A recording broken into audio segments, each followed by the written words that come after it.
Hello, ladies and gentlemen, and welcome back. We are doing the rest of the Krai quest to finish it off for this version. Now, this is going to be a long one, from what I know.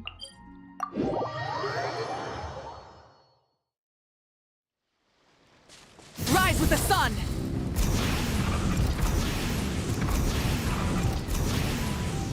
Should probably grab my main team, honestly. Just in case. Even though I'm pretty sure 90% of this is just straight story.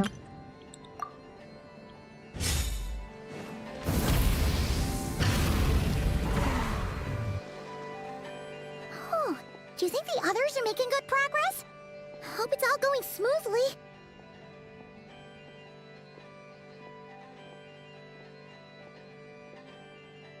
Forgot to put it on auto mode. Hey, look! They made it back as well! Flint's, Llama! How did it all go? All is well, thank you. Nefer and Yehoda had to stay at the curatorium to wrap things up, so they won't be joining us for now. I ran into Miss Anefa and Miss Aino on the way back. Their work is still in progress, so I suspect they won't be back for a while either. You seem rather cheerful today, Mr. Flint's. I certainly am. I achieved what I set out to do and came away with more than I bargained for. Fighting alone can get quite tedious, but I had the good fortune to run into a pair of brave young warriors. Oh my god, Durin! And I think We meet Albedo? again. How have you been? Albedo! What are you doing here? Thankfully, tracking you down turned out to be a lot simpler than we envisaged. These two courageously lent me a hand while I was fighting the wild hunt. When they told me they were Servarka's colleagues, it all made sense. And given how people of outstanding talent tend to cross paths, it's no wonder you're already acquainted. It's Albedo. So, who's your travel buddy, Albedo? Why don't you come and introduce yourself?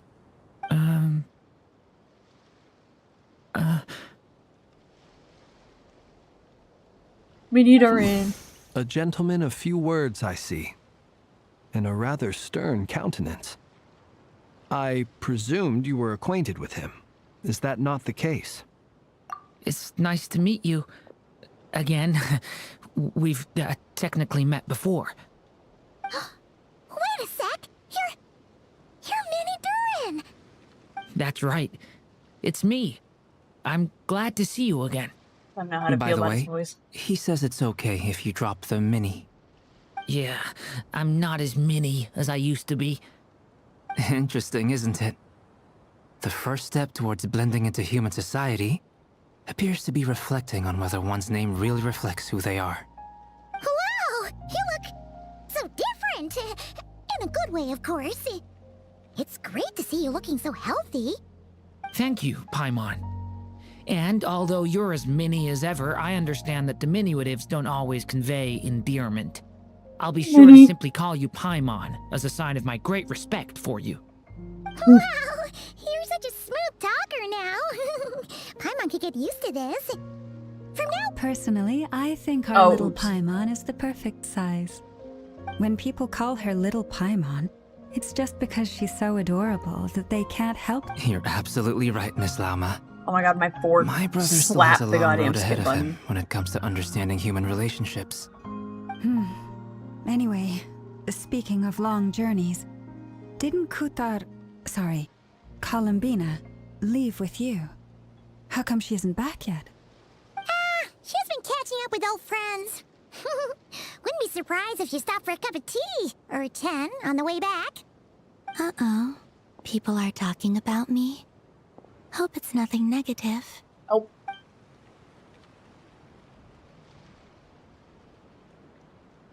Judging from your expressions, I'm guessing it all went well? It's getting crowded here. I'll go grab some chairs. No need. This is a job for an alchemist.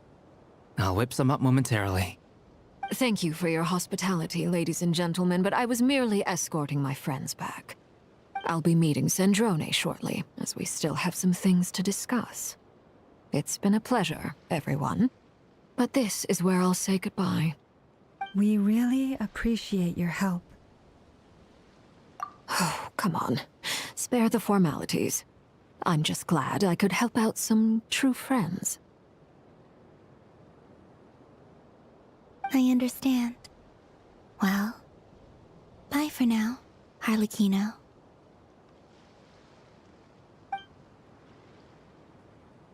Oh, this place is hopping. It's probably a good thing one of us left. Otherwise, we might not fit all these people in. Are you saying we're about to run out of chairs? As a matter of fact, I am. Come on in and see for yourself. Wonder if anyone's accidentally just waltzed on in there. Like some treasure hoarder or some shit just won't. I mean, it's entirely possible. Why am I mic peeking so badly? That should be okay. I overheard your little chit-chat outside, Dane. by the way. With Miss Columbina's colleague gone, we should be back to the original crew plus the other colleagues I brought in. Though, it looks like we have another new face. Someone else managed to rope in a colleague too? Frankly, you and Paimon are the only people I know here. Oh, never mind. He just popped on in. This here is Dainsleif, colleague of Tibet's greatest guide, Paimon, and greatest adventurer, the Traveler. Well, not exactly colleagues, more sort of friends. When someone else jumps in to do the announcing, you know you're speaking to someone important. Let's hear what he has to say. Note to self. Once Paimon knows your name, the rest of the world will soon follow. When he comes looking for us, it's usually something important. Paimon's guessing you've heard about the Wild Hunt, then. From the looks of it, you're about to hold a meeting. If I were to say that the Wild Hunt is our mutual enemy, would that earn me a seat at the table? As the saying goes, the enemy of my enemy is my friend. Mr. Dainsleif, there's a seat with your name on it. Though, I can't promise the same for everyone else. Hey, Albedo, think you can rustle up a couple more chairs? After all this time apart, Grandmaster Varka's first order is to rustle up a couple more chairs. I've missed this. Is he being sarcastic? Hey, he's your brother. Why are you asking us? I've still got a lot to learn about the nuances of human conversation. Trying to decipher Albedo's way of speaking has been like jumping in at the deep end. Oh, good point. Paimon gets you now. Don't sweat it. There are people who go their whole lives without getting the hang of it. You're ahead of the game already.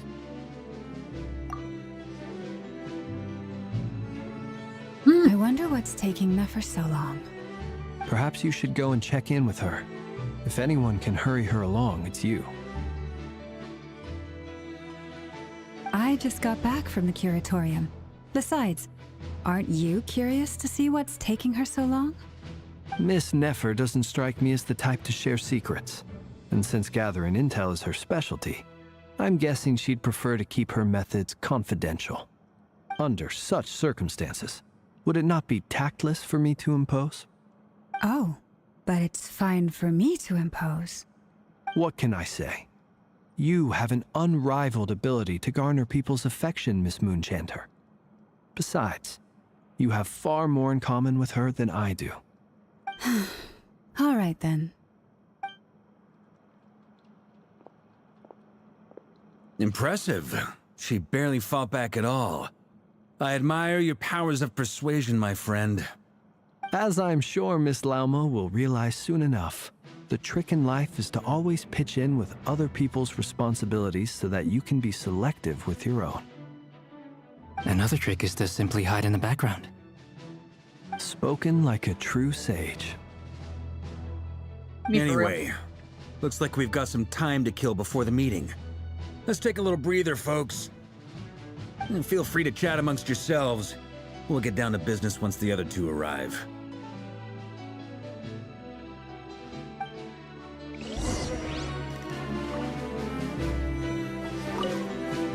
You're both awfully quiet. Why don't I start us off with an icebreaker? Much obliged.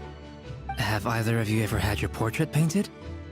If not, I'd be glad to help. That sounds like a lovely idea. You know how to paint, then? I dabble occasionally. He's an excellent painter.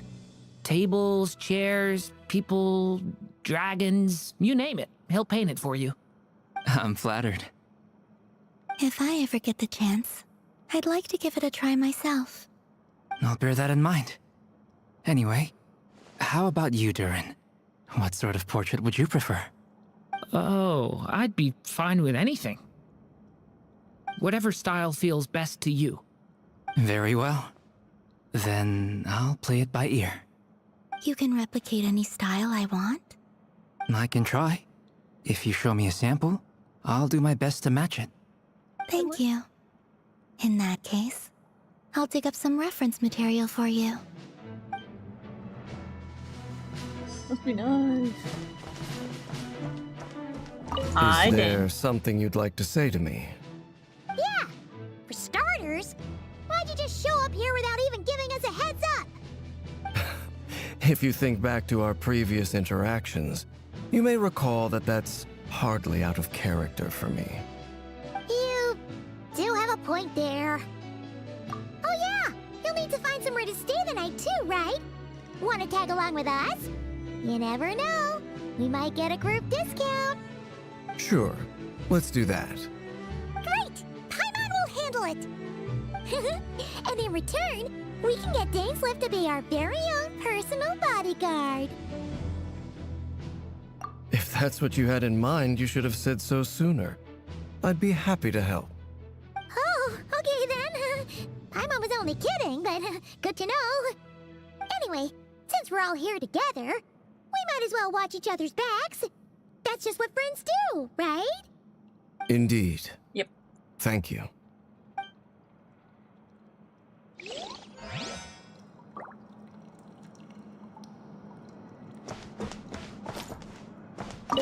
Truth be told, I can't remember the last time I was in a meeting with so many people. You're not alone there, my friend. The Lightkeepers also struggle to bring everyone together for a serious discussion. I don't doubt that. I've only ever met two Ratniki, one being you, and the other being that young guy, Itlua. Itlua is a good apple. I'll give him that. He's kind, honest, and regularly delivers supplies to my lighthouse. A true Ratnik to the core. In that sense, he puts me to shame. So you're what? A fake Ratnik? That's what it sounds like you're saying. But I get the feeling that's not quite what you meant. Come on, why the awkward silence? Sorry. I'm not even gonna bother trying to hide it. You've known all along, haven't you, my friend?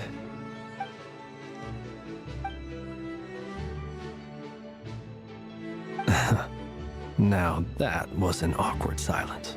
Let's just keep this between ourselves. Probably best if Itlua doesn't know, huh? That goes without saying. Gotta be careful what you share with youngsters, after all. Anyone else in the know? Let me guess. The Traveler and Paimon? I'm right here. It's dangerous being too sharp for one's own good, you know. Then, in the name of the Animo Archon Barbados himself, I swear your secret's safe with me. When we went for drinks, you said that you and Barbados were practically best buds. In the light of that claim, do you really expect me to take your oath seriously? Of course. Just as long as you don't go spreading around the fact that I'm close with Barbados, all right? Fair enough, then. Nothing like a bit of mutual leverage to seal the bonds of friendship. That's me and my poofy right there.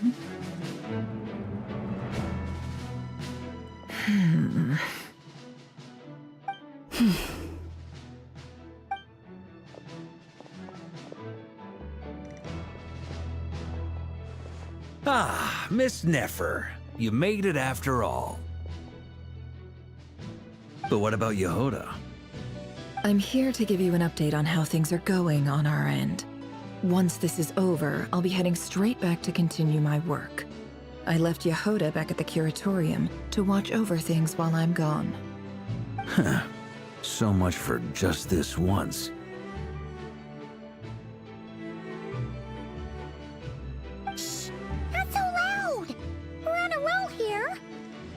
her members and suddenly decides to back out.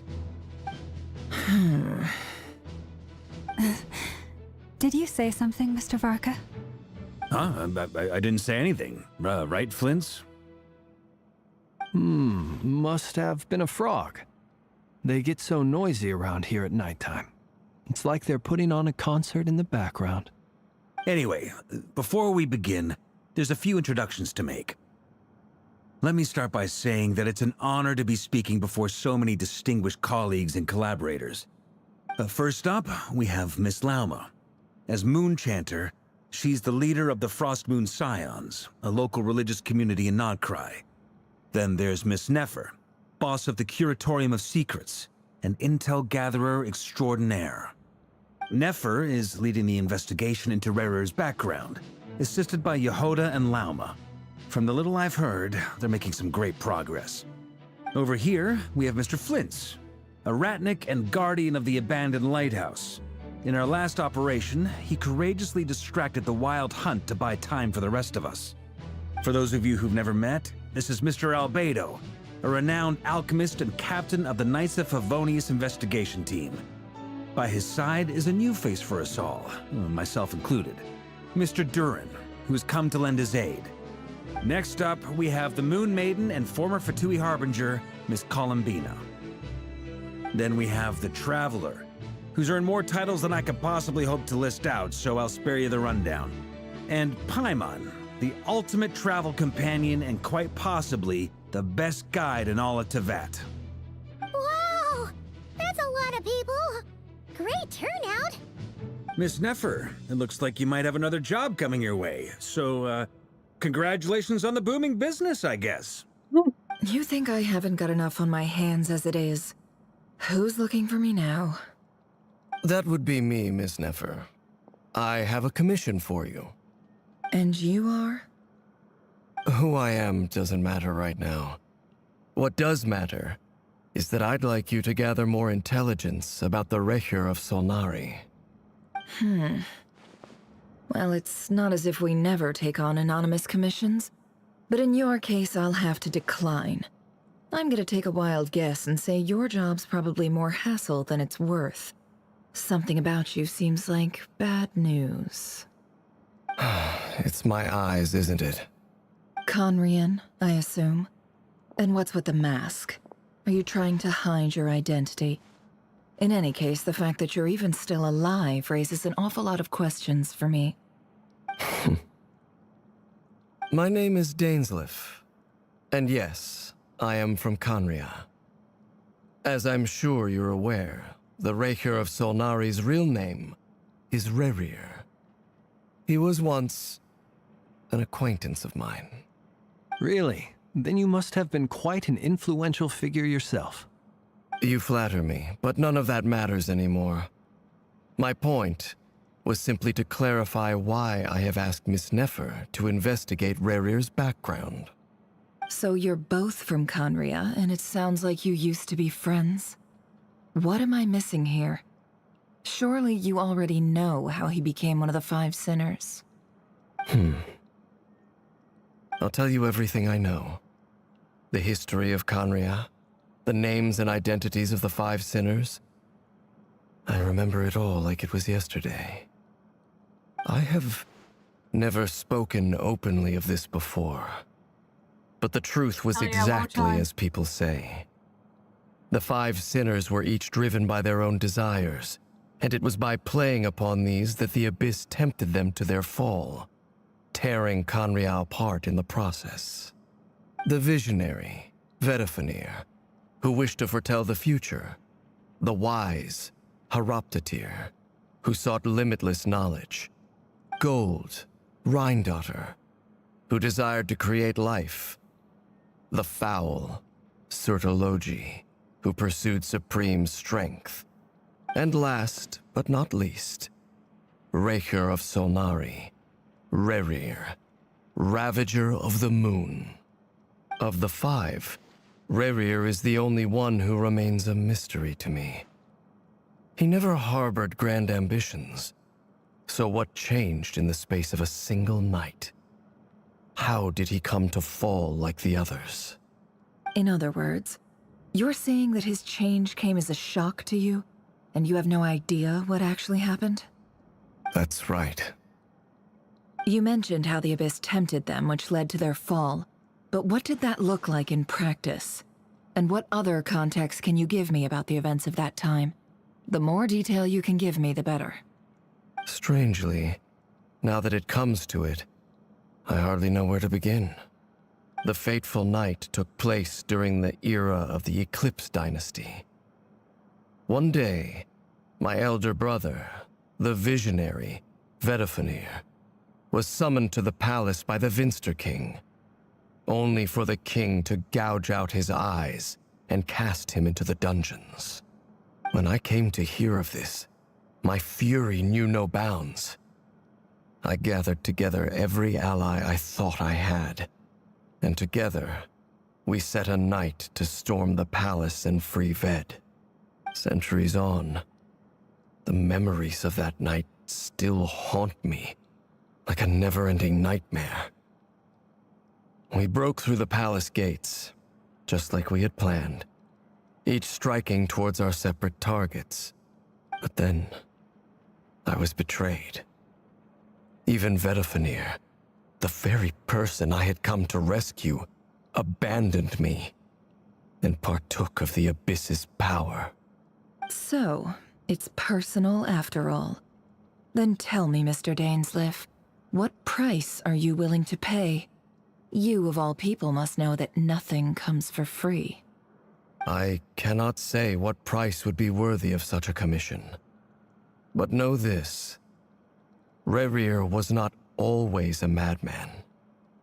Believe it or not, there was a time when he was just an ordinary man, working for the Conrian Intelligence Service. I don't get it. If Nefer can take information as payment, hasn't he given enough fucking info? Like, you're already investigating this, and he's given you more info than you could, like, announce, and he's still willing to give you more info. I feel like that's fair. Uncovering the truth of Rerir's past is the only way to unravel this mystery. But before you decide if you will accept my commission, I will tell you more about him. Enough, I hope, to help you plan your next move. Sounds pretty good to me. Feels like we just flagged down a random passerby, only to discover he's actually a master strategist who has a score to settle with our enemy. Can I borrow your halo? It could be useful in the lighthouse. Hey, enough with the wisecracks! Besides, isn't that lamp of yours bright enough already? Relax. It was meant to be a compliment. If that was a little over the top for your liking, I'll make sure to tone it down next time. I'll give your proposal some serious thought, Mr. Dainsleif. Let's speak in private once the meeting is over. Before that, there's a few things I'd like to share.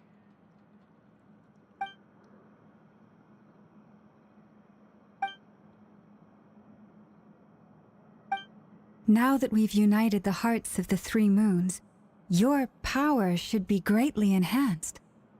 But it seems like that hasn't happened yet? I believe it will take a little longer. You've done so much for me, so I want to be completely honest with you all. Even though I'm doing a lot better now, the truth is, my recovery will likely be an ongoing process.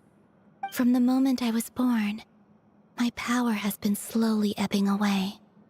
And that is because Tevat has never accepted me.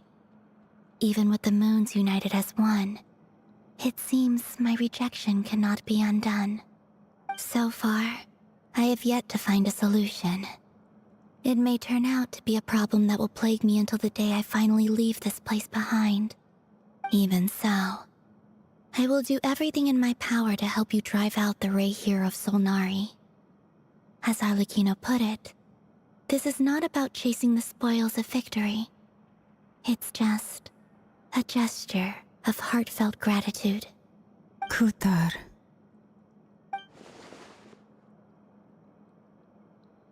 Defeating the Rerir of Solnari will be no easy task.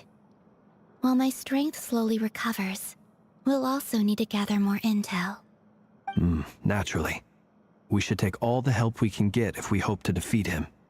We've considered several viable plans now, but our choice hinges on the answers to a few key questions. Is it even possible to kill burrrr? What experiences shaped the person or monster he became? And what's he really after? Given Albedo's expertise in alchemy, I think we should leave him to try and answer the first of these questions. Understood. As for the other two, I'm afraid we'll have to count on you again, Miss Nefer. Believe me when I say it's not my wish to burden you. But right now, relying on your skills is our only option. So you're placing all your hopes on me, huh?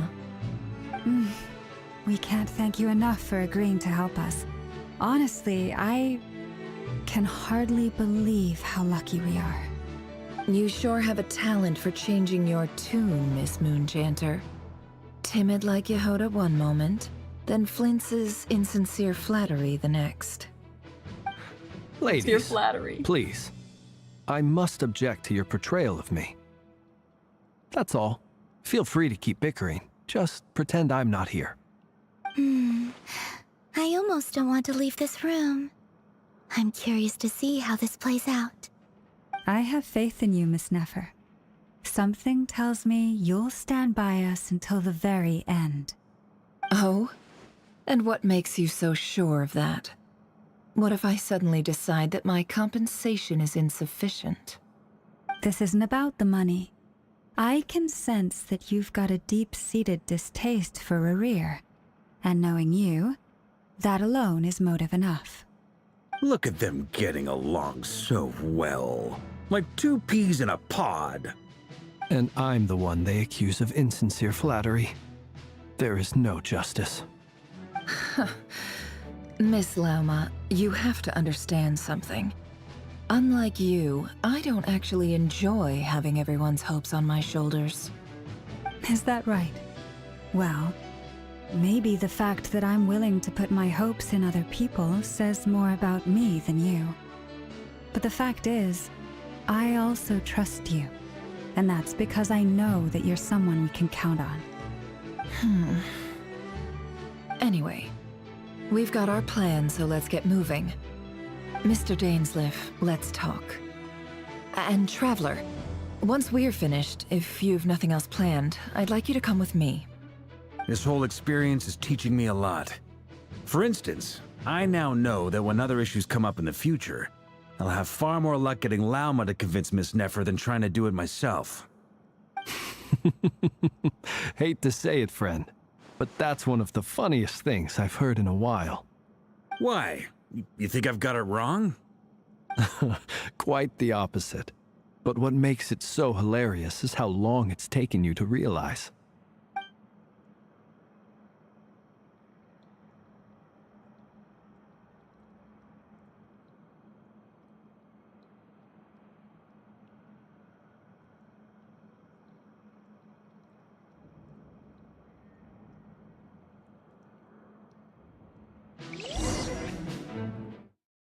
Oh yeah, to the curatorium of secrets.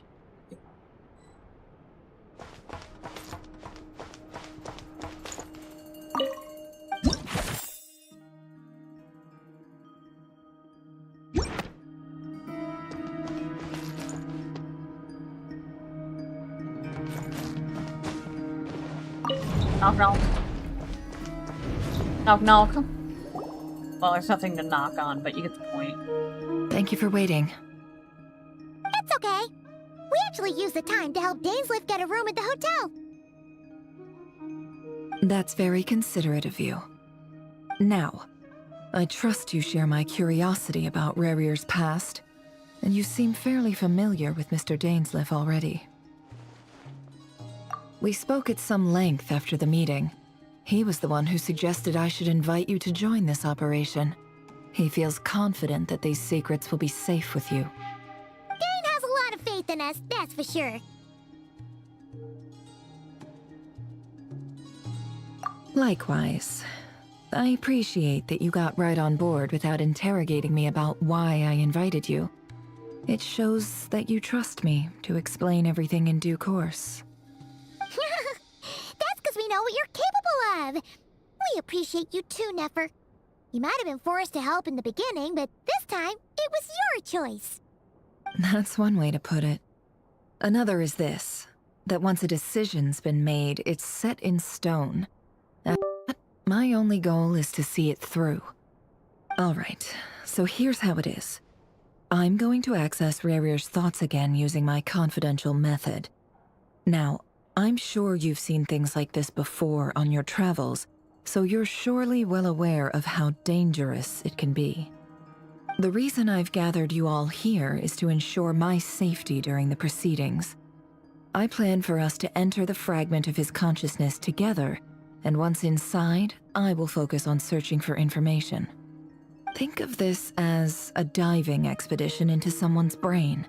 If I'm the diver, you are my safety equipment, tasked with keeping me alive while I'm under the surface. Once the ceremony begins, we will all be spying on privileged information. But in the interests of safety, you must remain absolutely silent at all times. We will discuss our observations after the ceremony has concluded. Lastly, any individuals of a weaker constitution are advised not to partake in the ceremony. In any case, Paimon has her own job to do, which requires staying in the room but not joining the ceremony.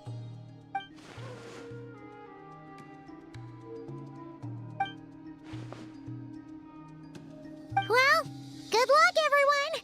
Sounds like all Paimon can do is cross her fingers and root for you guys. Expected her to get There's mad. a little more to it than that. I was being serious when I said you have a job to do. While the rest of us are inside Rerir's mind, it's imperative that we have a team member on the outside. In the event that something goes wrong, you will be our first responder. I don't anticipate any issues, but the extra level of safety will be greatly appreciated. I second that. This is a dangerous operation here, and you're our whole rescue team. That's pretty much the most important job in the crew. So, Paimon's like the lifeguard? Yeah, that makes sense. All right, got it. Good. Please, take a seat. We'll get started momentarily.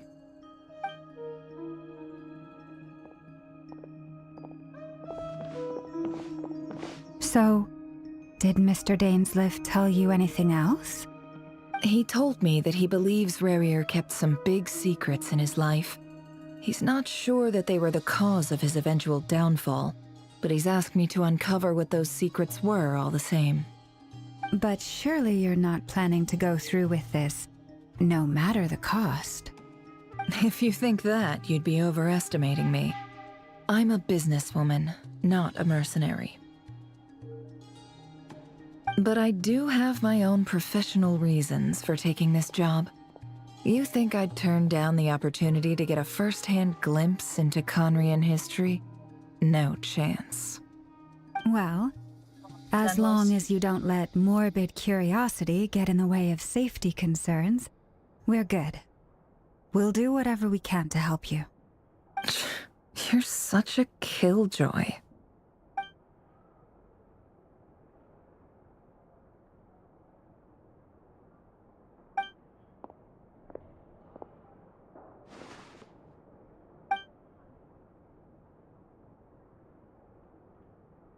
All right, I'm good to go.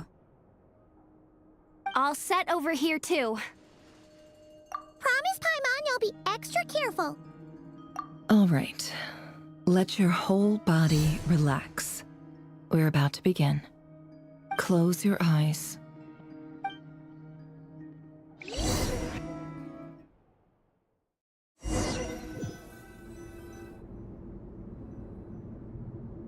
Phew. Could this be his office? Pretty standard setup. Bookshelves, paperwork, files. According to Dainsleif, Rerir used to be an intelligence operative. Chances are there's plenty of top-secret intel stashed away in this room. Is this where you keep your secrets, Rerir? Oh no, the Can't papers. say I'm not looking forward to this.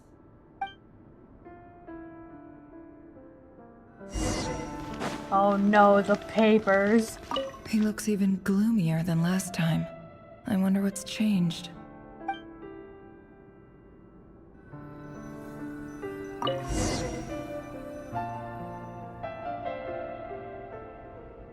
Today's files are in. Time to wade through them, just like usual. Male, 51. Occupation, cook. Confirmed Crimson Moon descendant. Has maintained frequent contact with other descendants over the past year. Poses a threat to the dynasty. Neutralized.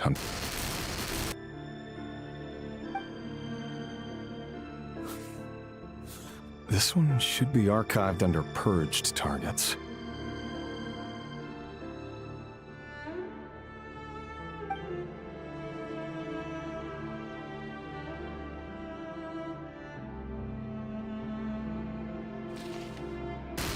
Female, 23. Occupation, office clerk. Confirmed Crimson Moon descendant. Has maintained frequent contact with other descendants over the past year. Poses a threat to the dynasty. Neutralized.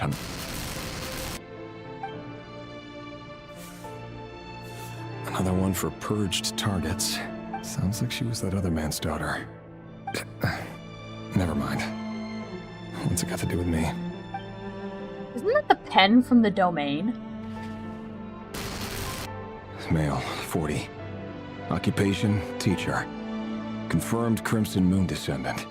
Has been observed making contact with other descendants during the past year. Poses a threat to the dynasty. Neutralized on... Just another nobody for the archive. Come to think of it, I remember surveilling this man. A case like his never would have been considered a priority in the past. Huh. He barely even interacted with other Crimson Moon descendants. Oh no. Female, 16. Occupation, none.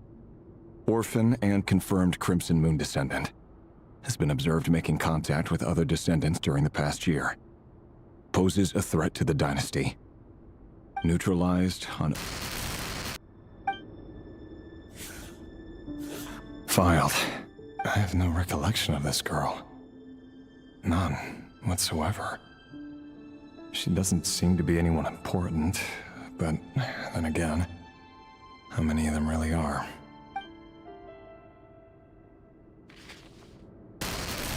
Female, 13. Occupation, none.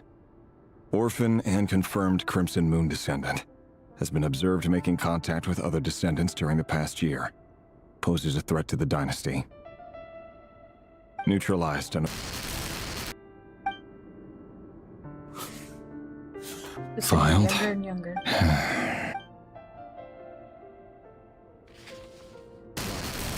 Male, 11. Occupation, none. Orphan and confirmed Crimson Moon descendant. Has not been observed making any contact with other descendants during the past year.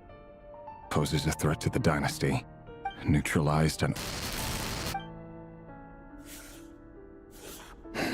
Bro didn't even do anything. Guessing like 9 or 10. 6. Male. 6. Occupation, none. Orphan and confirmed Crimson Moon descendant. Poses a threat to the dynasty. It's funny, isn't it? Your job is becoming both harder and easier at the same time, depending on how you look at it. Sooner or later, the Crimson Moon descendants will be completely wiped out. But as their numbers dwindle, they become harder and harder to track down. That's not how it is. Fortunately, however, most of the able-bodied adults have already been taken care of. The remaining weaklings will be increasingly easy to deal with. No! No. My job is to ensure the survival of the Eclipse Dynasty. And the only way to do that is by eliminating any and all potential threats. It's a perfectly legitimate line of work. Sure, buddy. Every single one of my colleagues can attest to my fairness. And if my friends were aware of the facts, I know they'd back me up too. Assuming, of course, that they were aware of all the facts. They would not.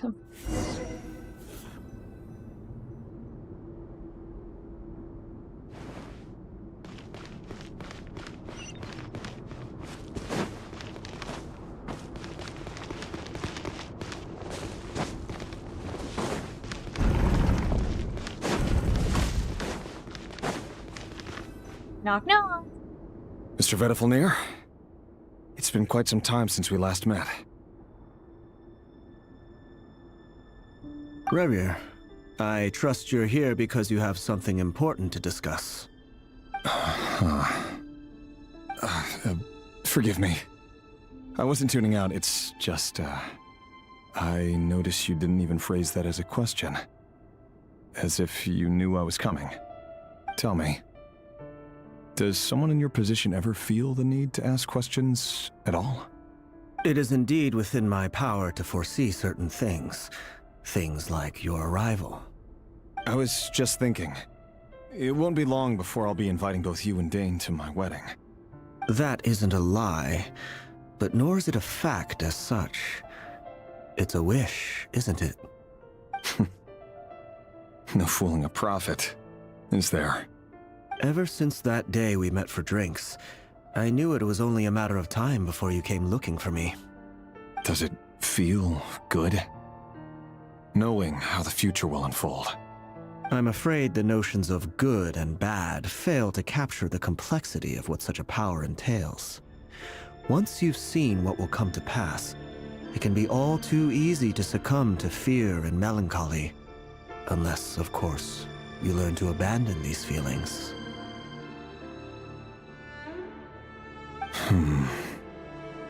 You fear my silence, and long to hear the words I left unspoken that day. That's right. You must have noticed my reluctance to broach the subject. And the reason is simple. Because the truth could never have lived up to your hopes. For both our sakes, such words are better left unsaid. The burden of prophecy was never meant for your shoulders.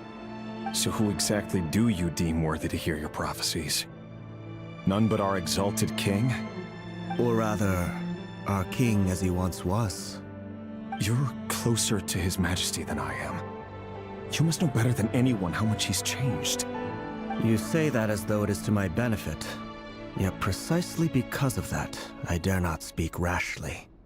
A king can turn out to be the most virtuous of rulers, or a tyrant more terrible than the most vicious of dragons.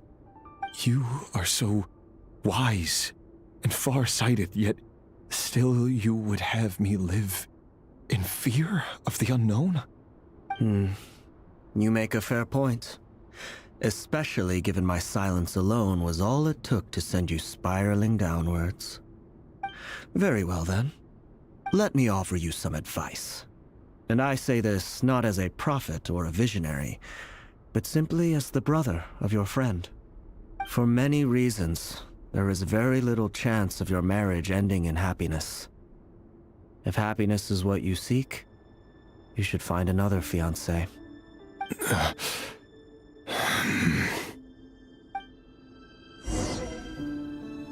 Hold on. There's that same black fog again. Could this memory belong to Thelindis? Guess I better tread carefully.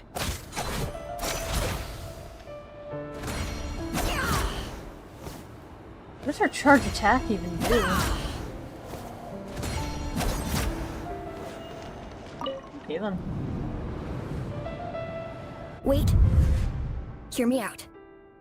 This time we finally got a clear look at his face and learned his true identity.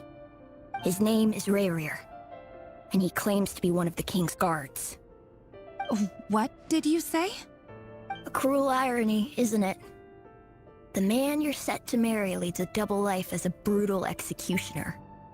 Why are you telling me all of this now? Simple.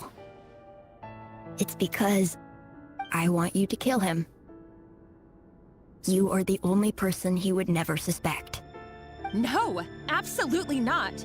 I would never dream of doing such a despicable thing. So you'll just stand by and watch him slaughter us to the last. Do not forget that the blood of the Crimson Moon flows in your veins too. The blood of the Crimson Moon? What does that matter now? The dynasty has long been dead and gone. You think that alone is reason enough for me to throw away everything I have? Why wouldn't it be? You two were once a child of the Crimson Moon, just like me.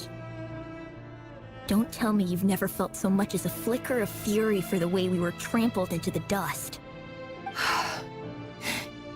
As long as you promise to abandon this pipe dream of restoring your dynasty, I can try to persuade him. Or have him persuade the Vinster King. Persuade the Vinster King? Do you even know why he's so obsessed with hunting us down? Why he keeps trying to force us to hand over our secrets? Over and over again?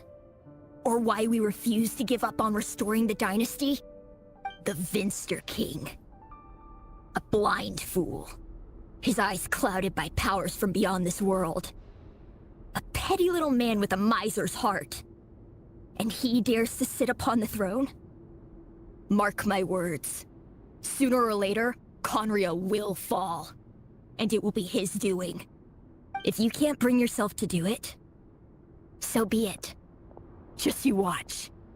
It won't be long before calamity descends upon us all. The Rehir of Solnari. That really is quite a secret you've been keeping from me, Rerir. But who am I to talk? Am I really any better? I've kept my own past a secret this whole time, too. Love should be built on honesty. But ours was born from lies.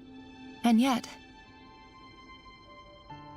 is it really so wrong to hide things that would only make life harder? If we don't cover up the parts that no one else should see, how can we go on pretending to be normal? Vedifulnir must have known all this. And that's why he made his prophecy. In the end, nothing stays hidden forever. But I won't just sit by and watch this disaster unfold. I'll do everything in my power to protect what I cannot afford to lose, no matter who I have to face.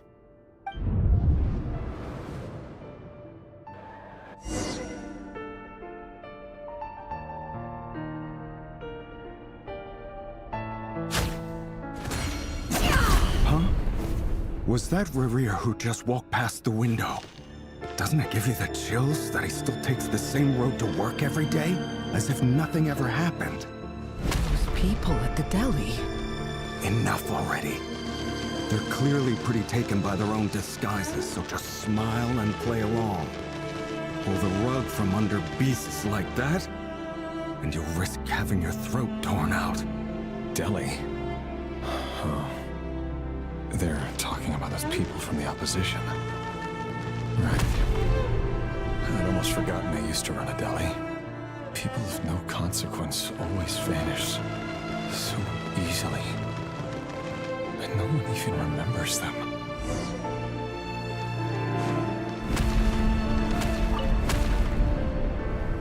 But surely you can see he's not the man he pretends to be! So many have died already, and they say that the king's madness grows with each passing day. We're not going to survive this, are we? But why does it have to be this way? Do we really deserve to die just because of the blood that runs through our veins? Felindis, are you even listening? Sorry, Freether. My mind was off wandering. I heard you, though. You're talking about what Rerir said. He's just following the king's orders. He's a secret agent, and it's his job to hunt down rebels and dissidents. By the time you first met him, he'd already taken lives. Maybe he was using you from the very beginning. No. Rerir has no idea I have anything to do with the Crimson Moon. My family are only distant relatives of the main lineage, and besides, my eyes are perfectly ordinary. Truth be told, apart from my teacher, pretty much no one knows I have any connection to any of it. It's been a long time since my family severed ties. But as Orlog said, who could possibly talk sense into that raving lunatic of a king? No one. I'll work something out. Trust me, I'm with you all. But for now, you need to keep yourselves hidden. Don't let anyone find you, anyone at all. Don't forget that Rerir is an Eclipse operative. You need to be extra careful when he's around. And when I am too. For now, don't come looking for me. And if anything happens to me, just act like we've never met. If even you can't escape this, what hope do the rest of us have? But after all this time together, surely he wouldn't lay a hand on you. I won't speak in his defense, nor can I give you a clear answer to that question. But I'll do everything I can to put an end to this. Here, hold on to this. If an opportunity to escape presents itself, take it. You'll be glad you took some spare change. You call that change? But what about you? I've got a job, and there's still money coming in. But you can't go anywhere right now. Please think about yourself for once.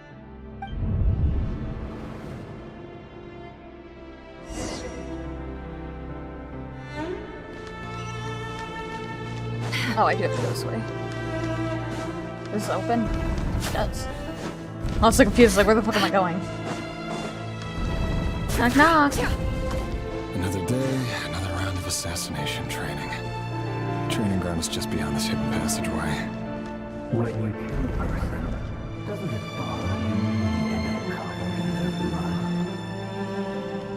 Why would it? Aren't we all just walking blood bags? But not everyone was accustomed to hunting down others like prey. You've been a hunter for so long now, you seem to have forgotten that most people don't just go around killing one another.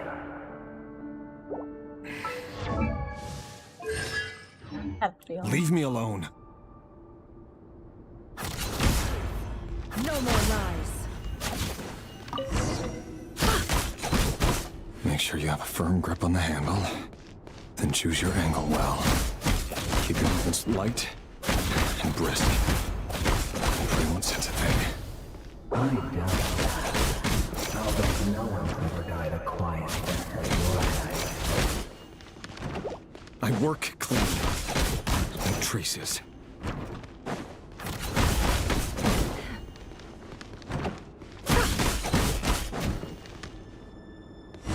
That doesn't make it though. The king just happens to be like now. What if someday he doesn't? That won't happen. Ever since he fell under the spell of that power, we had to take out a hand now. The ones I dealt with have always been guilty. And I've carried out my work flawlessly. Always been guilty, my ass. You're killing fucking kids, dude.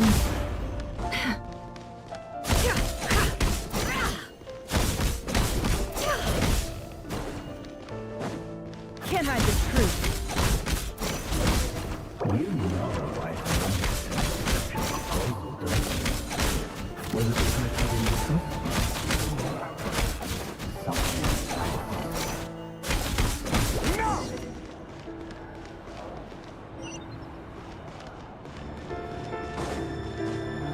Oh! I didn't even realize the things changed to kids.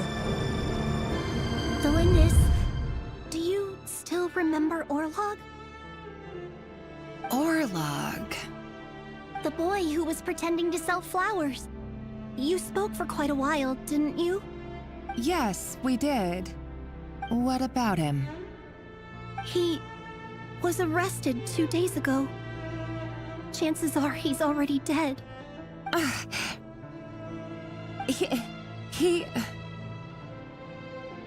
I just don't get it!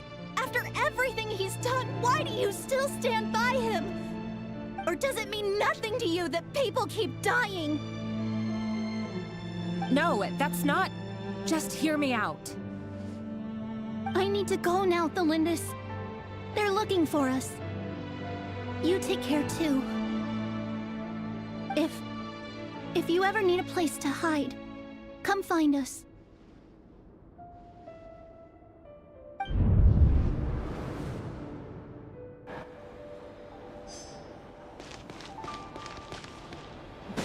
I was kind of expecting her body to be there.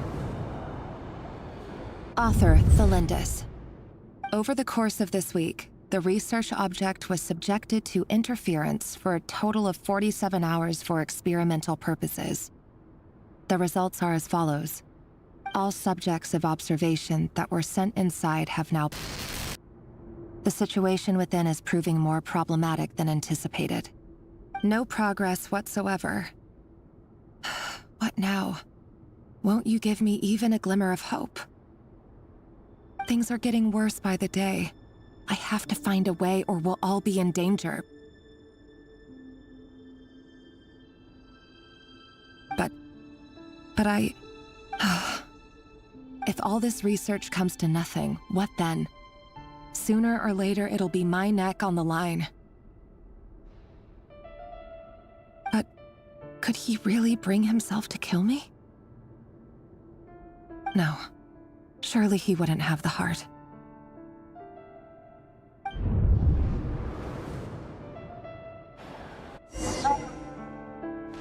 That's about to wait and see. Oh, we're going back to his all. I know what's about to happen. Oh, shit. Why won't you just let us go? We don't even know each other. All we want is to live ordinary, peaceful lives. You want to live?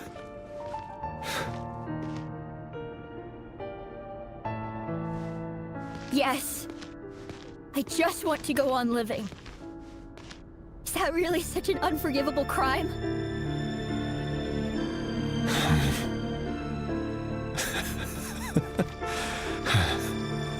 You want to go on living. I want to keep living too. To keep living forever. That's why I have no choice but to continue on the path I'm on. If only some savior would suddenly swoop down and change the way the world is. Too bad that's not going to happen.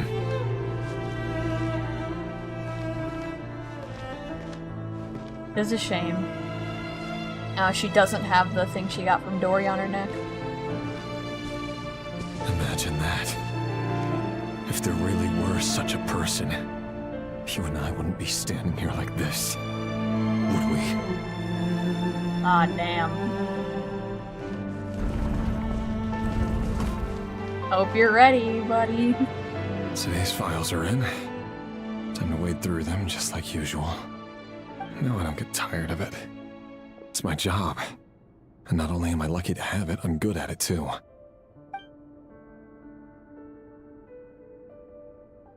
Sure. Wait. That's... Thelindis? No. No! No! Why? But you bear no mark of the Crimson Moon. How could you possibly have anything to do with them? It cannot be! A diluted bloodline. Carefully concealed. I see it now. You've been living in the shadows just like me. What a fool I've been. Numbing myself with talk of justice. Even imagining my friends would back me up. But in the end, Irminsul. Finster King!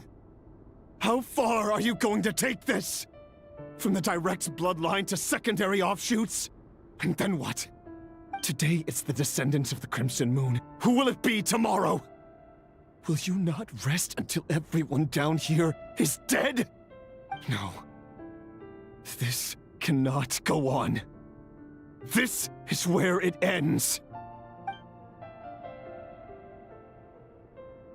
Congratulations, you came to your goddamn senses. It only took you 7 years.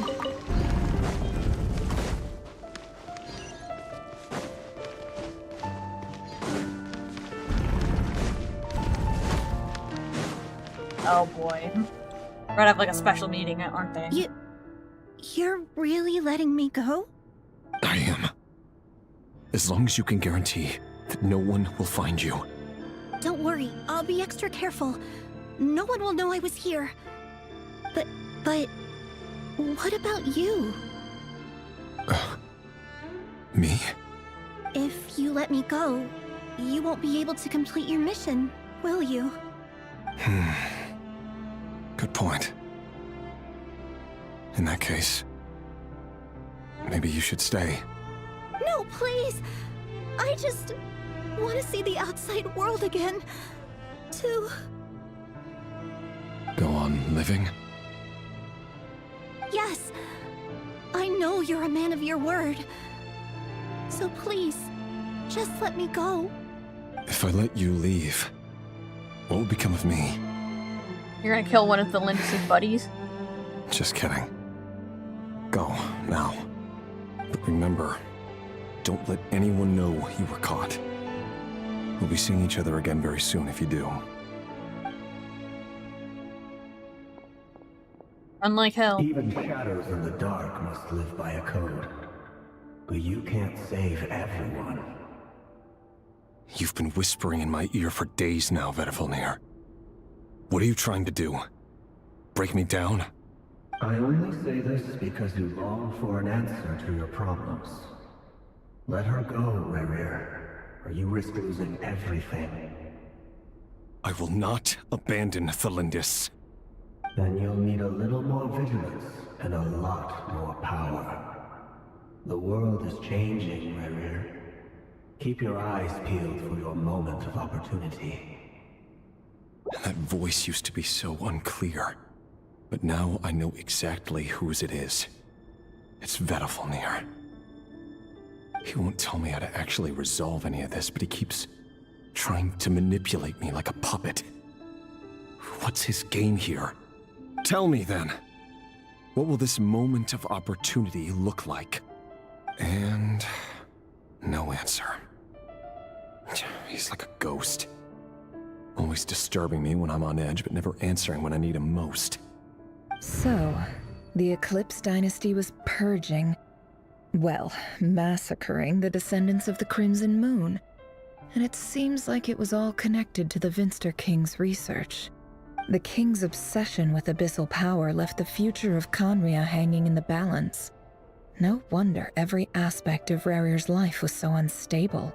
It's like the Abyss. And it looks like this Thelindis, Rerir's would-be fiancée, herself belonged to a sub-branch of the Crimson Moon Dynasty's descendants. Not even a sub-branch. It almost defies belief that a couple like them could hide the truth from each other for so long.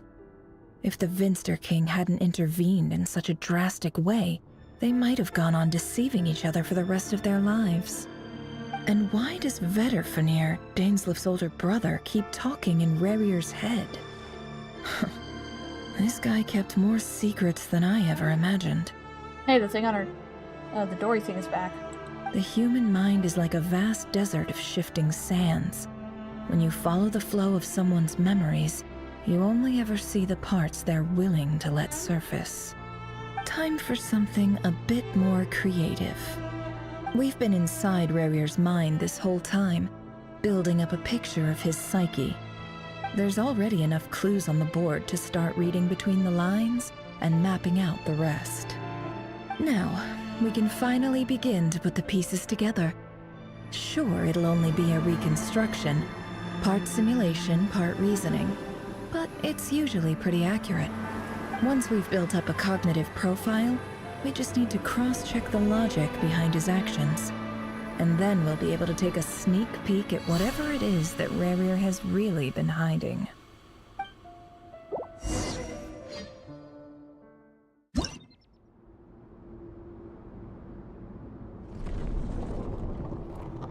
That was a statue of the Lindis for a second.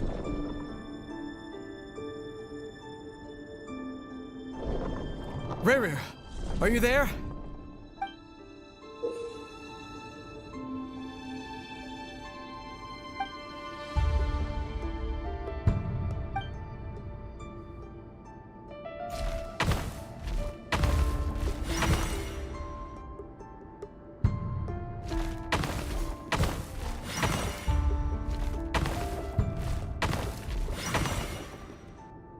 Hey, Ruru! Come out, it's urgent! Dane? What's wrong? Quick, come with me. I'll explain everything once we've met up with the others. Okay, I'll come. But the Lindis is still over at the Universitas. I'll need to leave her a note. All right then, but make it quick. I've never seen Dane so worked up before. Whatever this is, it must be big trouble. I like the statues.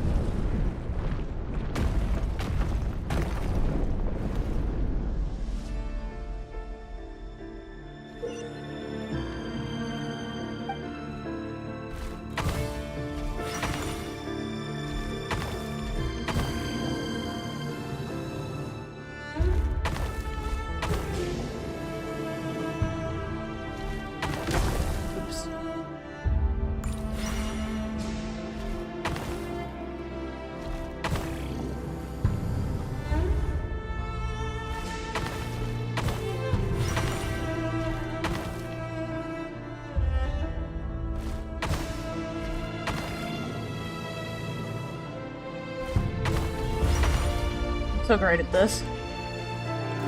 Trust.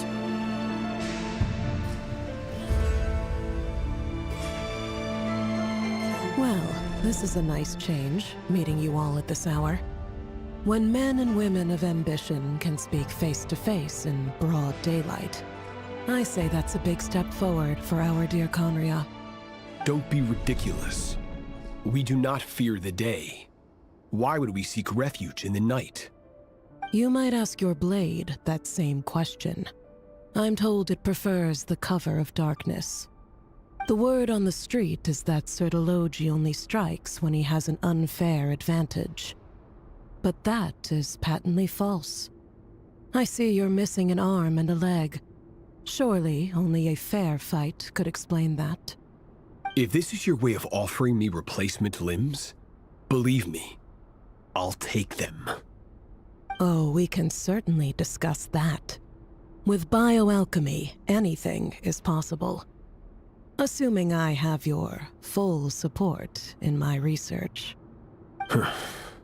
Lunatic. Roptatir, what brings you here? Why, Dainsleif, of course. He invited me.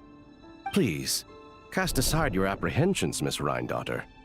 Whatever the rumors may say, I am but a humble servant of the king, and I can assure you he affords me no greater convenience than he does you. Well, the Universitas Magistrorum won't stop fawning over you, so at least some of the rumors must be true. You're clearly doing well for yourself, so drop the humble servant act. It endears you to no one. You're president of the Universitas Magistrorum, the chief royal mage known as the Wise by royal appointment, and by far the most favored among the 4 pillars of Conria. Vice President Veit doesn't even try to hide his envy when he sees you. My success is the product of hard work and good luck. It's as simple as that. Were the king not such an extremist, I hardly think I would have received a senior post at my age. Of course, no job is without its gripes. Serving a king like ours can be a challenging task, as I'm sure you can imagine. And as for Efterveit, in missing out on the presidency, he's dodged a mountain of stress. Like everything else in life, it comes with pros and cons. You're all here. I apologize for the short notice, but it was an emergency.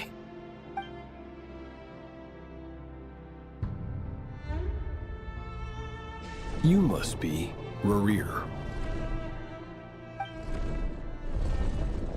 Mr. Sertologi. Yes, I handled your case file during your sentencing. Nothing personal, of course. I'm pleasantly surprised that you remember me. You're clearly a person of substance if you've been invited here. But Dainsleif, you'd better have a very good reason for convening this little gathering. It's my brother, Vedafenir. After he spoke at the court this morning, the king was so infuriated by his words that he had him blinded in both eyes and thrown in prison. Vedafenir in prison? Strange. I thought the king trusted him and Horoptatyr more than anyone else in the world. Does this mean the king's circle of trust just got even smaller? It has nothing to do with trust. It's about what the king wants, which is as clear as day to anyone paying attention. I simply appease him, because it's in the best interests of the Universitas Magistrorum. And also because you're slimy. Vedafenir, perhaps less so. But still, a visionless visionary? It rather inclines me to think that qualifications are not what get you ahead in Conria. Do you honestly think this is an important discussion to be having right now? Dane, what are you planning to do? Rescue Vedafenir, I assume. Correct. It will mean storming the palace by force. Tonight. I need all of you on my side. That's far too dangerous. And don't forget, Dainsleif, you're captain of the Royal Guard. You swore an oath to the throne. You've been planning this for a while, haven't you? I have no desire to commit treason. But whatever critique the king may have of Vedafenir, disfiguring your most loyal subject for putting the best interests of his court and nation first, this is not the conduct of a wise ruler. My blade will force the king to see the error of his ways. So, Vedafenir's prophecy enraged the king. I'm sure it wasn't what he wanted to hear, but if he won't take counsel even from the visionary, that is deeply troubling news. The extent of His Majesty's madness is now all too clear. The question is, how does a man like me get out of this situation unscathed? You have noble ambitions, Dane, but I'm afraid they don't do much for a guy like me. I'm not interested in saving the world. All I want is a letter of pardon. A letter of pardon? For whom? Thelindis? The chances of the Vinster King issuing a pardon for anyone connected to the Crimson Moon seem vanishingly slim.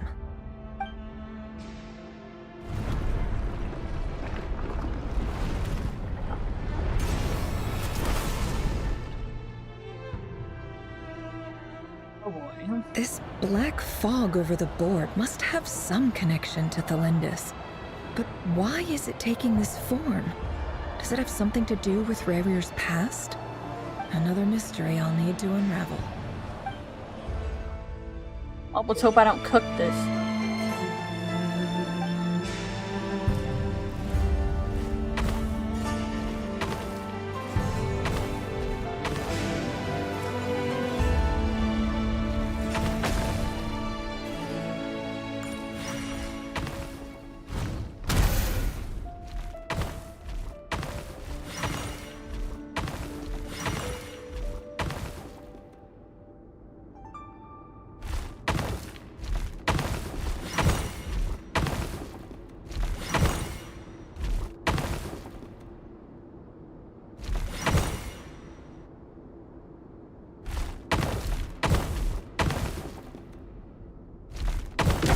What the fuck?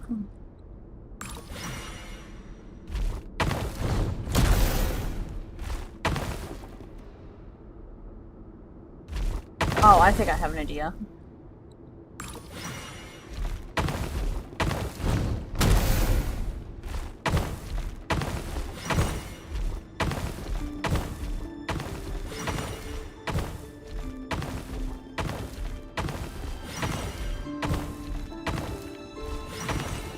There we go.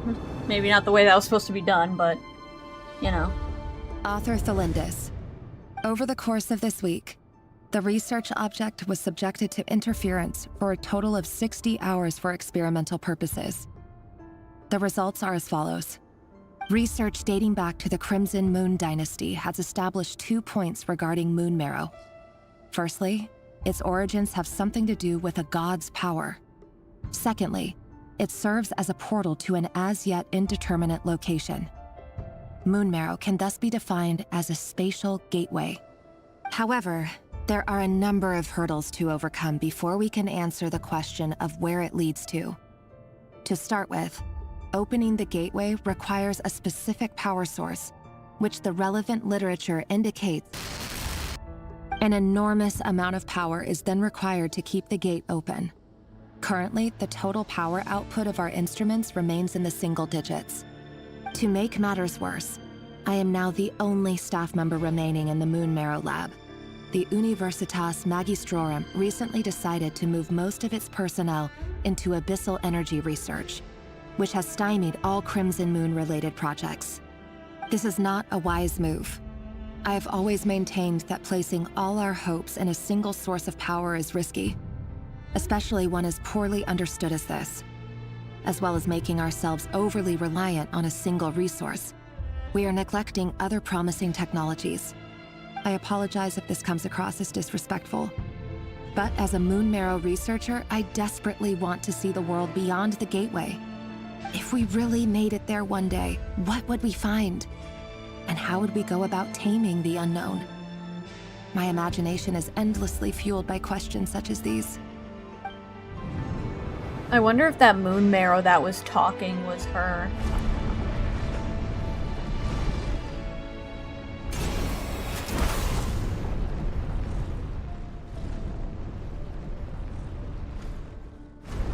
Oh god.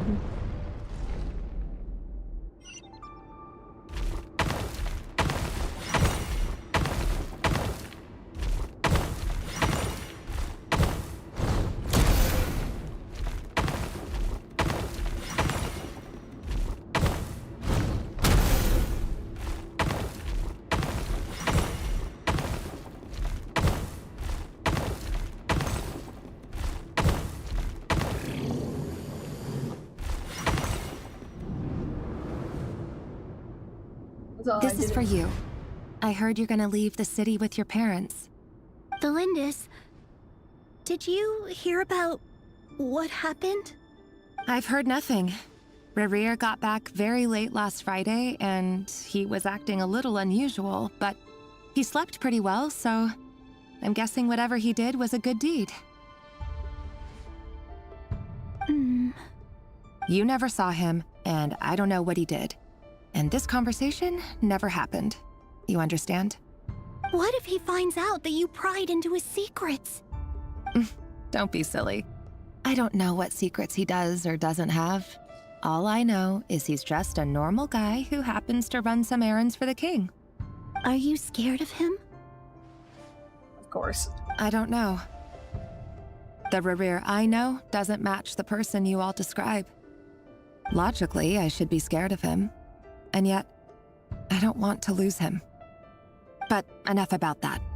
You should get going, and be careful with the package I gave you. Keep it secret. Keep it safe. What's in it? A piece of the moon. All you need to know is that as long as you keep it safe, then in the future, everyone will be able to see a red moon. A red moon? You mean our moon? That's right. Our moon. Promise me you'll look after it. You think she grows up into the one Fatui Harbinger? I promise, the Lindis. The Crimson like Moon the mother of a house bloodline of the will hearth. never die out. Its light, the color of blood, will become like a fire that flows in our veins, no matter how long it takes.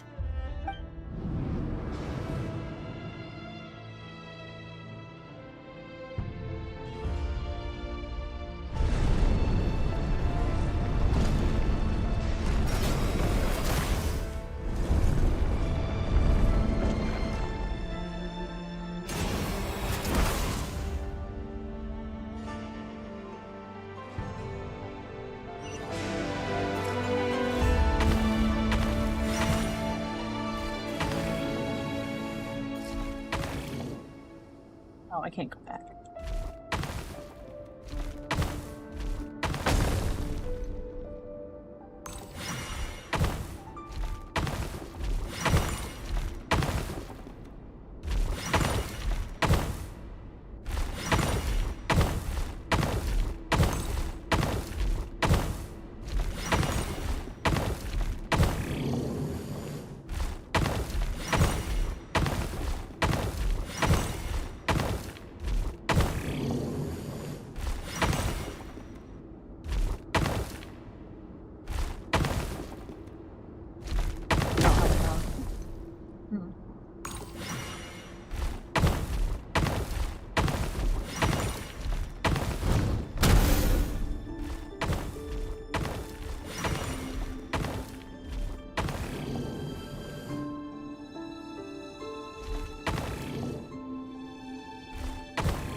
Hurry, everyone, and stick to the plan.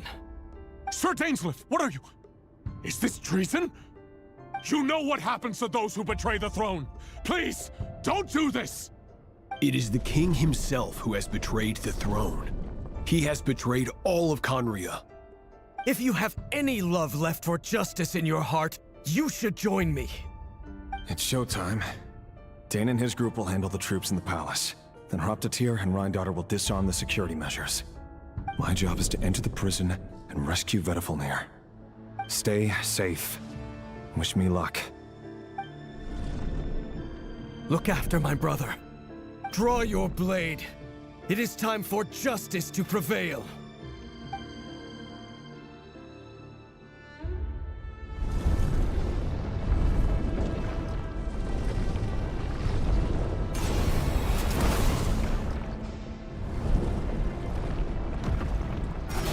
Oh boy.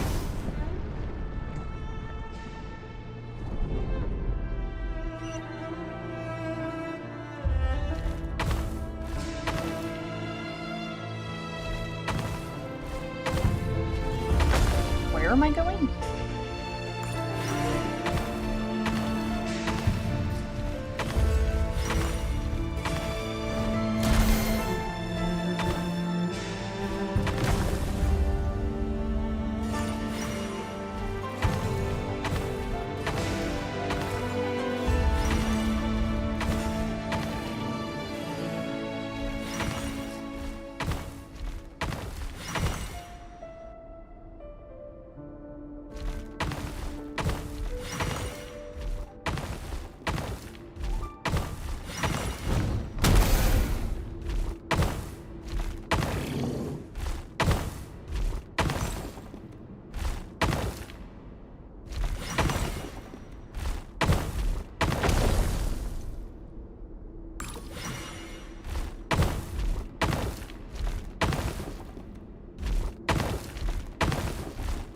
I have an idea.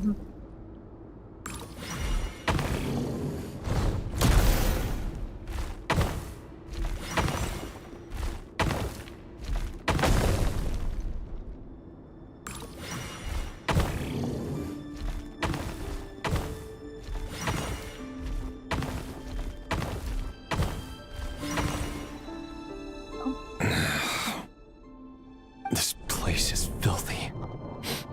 And the smell is abominable. Clearly, the king doesn't allow his prisoners a single shred of dignity. This is dire. Found you. Hello, Mr. Vedifalnir. It's you. Surprised? Oh, wait. I guess surprise isn't an emotion that prophets feel very often. I certainly felt some surprise in the moment when I was blinded. Surprise at the king's sheer ignorance. Surprise at just how unfairly this world responds to words of earnest remonstration. I'm curious. What did you prophesize this time? It wasn't a prophecy. It was a word of warning. Someone had to say it. The king has forsaken all reason in pursuit of his obsessions. I simply told him that if he continues on this path, Khaenri'ah will surely fall. But he didn't listen. Worse still, he stabbed you in both eyes and locked you away. Dane asked for my help. The court is in complete chaos now, but I'm sure you predicted that. Everything is transpiring as I foresaw, yet I am powerless to change it. Fate is an immutable force. I can but lament as the inevitable unfolds. I do wonder whether giving a man the power to see the future does nothing more for him than slowly crush his spirit. Forgive my curtness, Vedifalnir, but the king did not suddenly turn on you today. His suspicions have been brewing for a long time. You can't have wisdom beyond the reach of your fellow man without attracting his fear and suspicion. There are things the king does not want to see. So, he doesn't want you having visions of them either. He blinded you because he thought this would make the visions stop. He wasn't entirely wrong. I did indeed lose my power to see the future. Right up until... Until what? Just now. I believe I saw something new. Oh, this thing's a snake. Well, tonight could go a lot of different ways.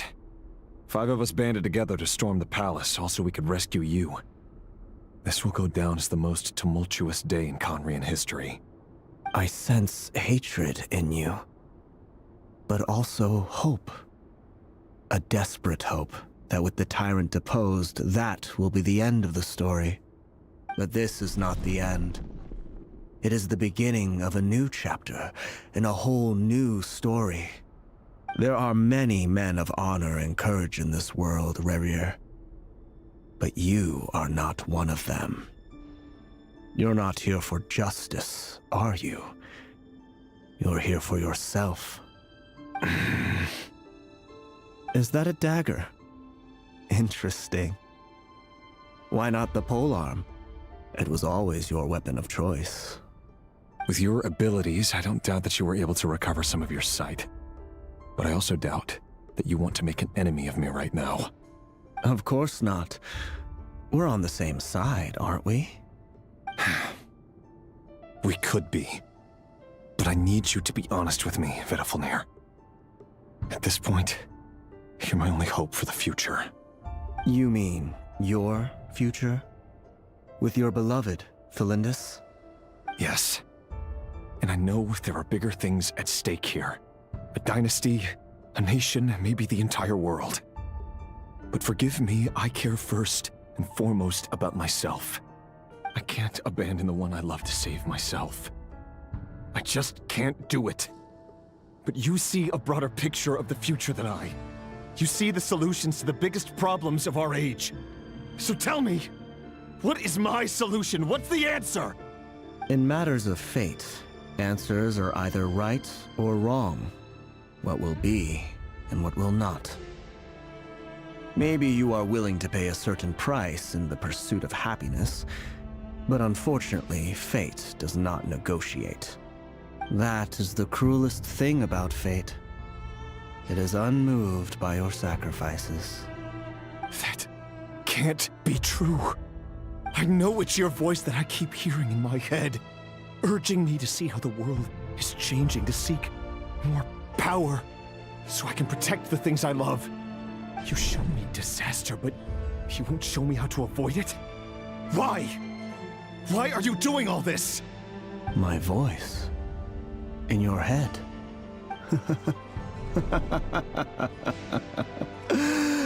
So, you hear it too.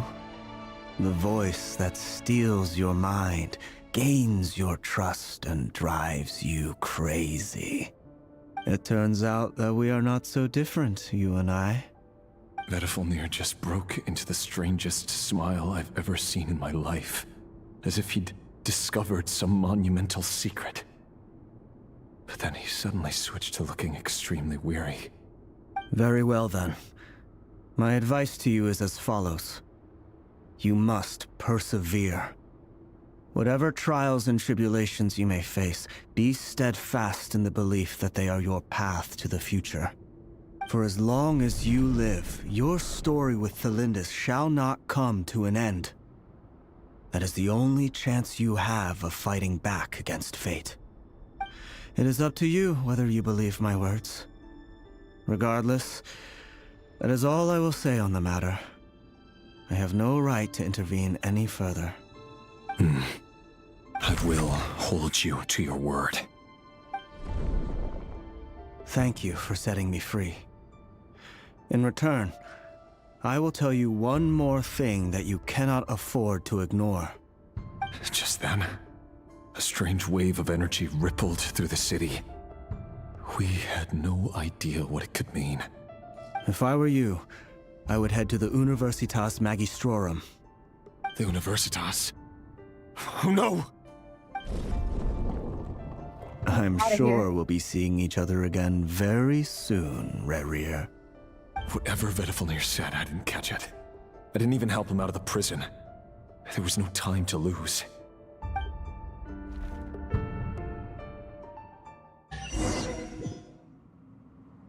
Oh, thank God we're not stuck in that thing again.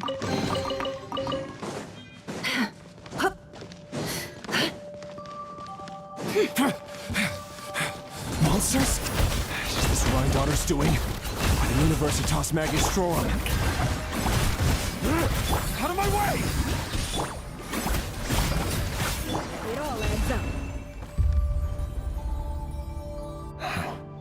The Universitas. That reminds me of a rumor I once heard. Allegedly, the king installed secret mechanisms in the palace and around the city. No one knows where they are or what kind of power they hold. But if they were ever gonna activate, it would probably be on a night like tonight. Help! Help! Hold on! Don't let them anywhere near you! Save me! I can't! Ah! That sounded like an explosion. So, the rumor is true? The king really went through with it.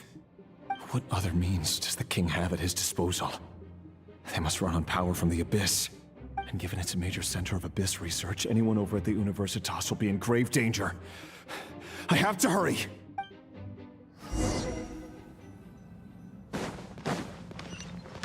Run, motherfucker, run!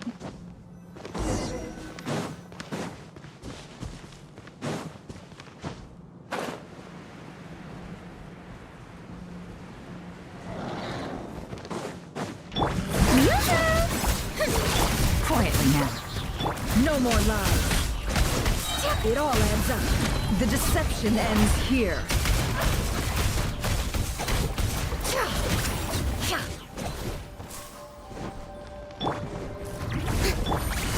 Gotcha. Strike a pose. No more lies. It all adds up. The mystery unravels. Let my name echo in song. Aren't I supposed to like use? Maybe I'm supposed to use her charge attack. Let's see what you're made of. Yeah, that's what I'm supposed to do.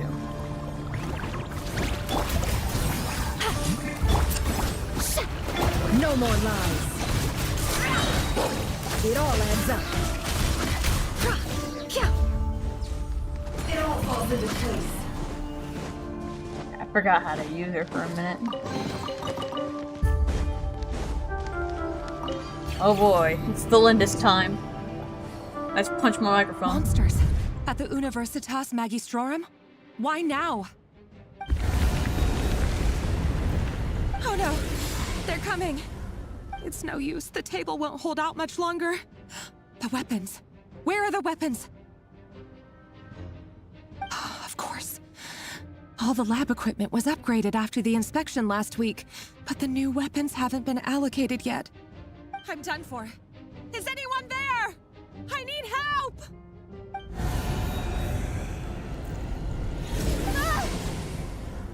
Lindis, don't worry, your bitch is on his way. Stay back! Please oh, she stay has back! a mole on her Please! side. Or maybe that's just clipping.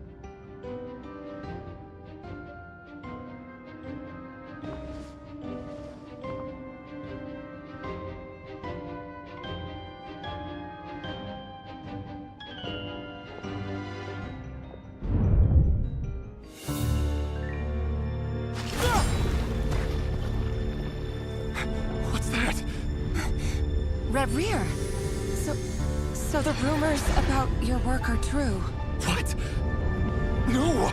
Listen, something happened at the palace tonight. We have to leave! You don't need to lie to me anymore. What do you mean? I know why you're worried, and I will respect the decision you've made. But it's okay, because I found a solution. I know how to end all this. You can have it back. The normal life you so desire. But until then, I'm afraid our wedding will have to wait. Lindis? No, don't do it! Lindis! Lindis!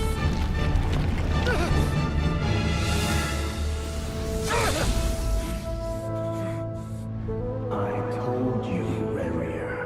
Let her go. You will find someone better. No! No, I won't do it! I have to save her! By what means exactly? A lowly pawn. You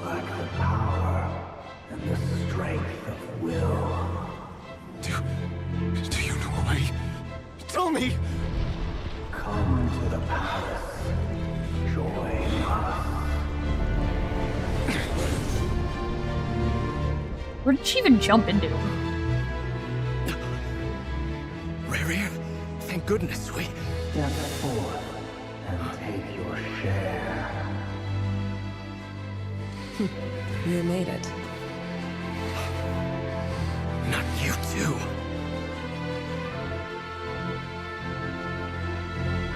Hatred or grief, despair, desire.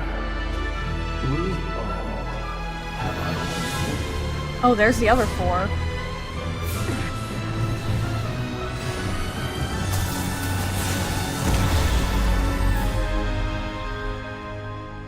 Rare. Rare. Slintus? Were you daydreaming?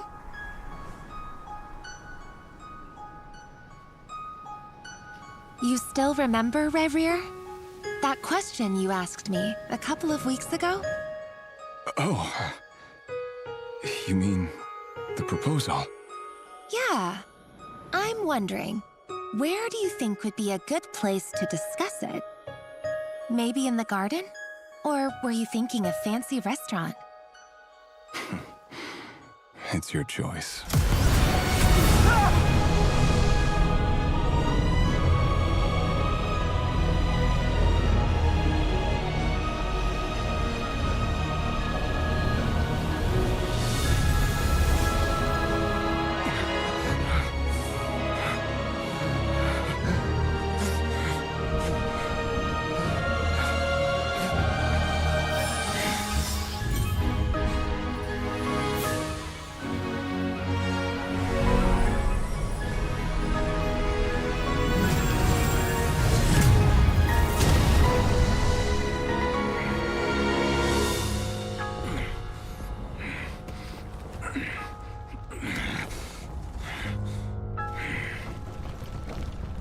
I will find you.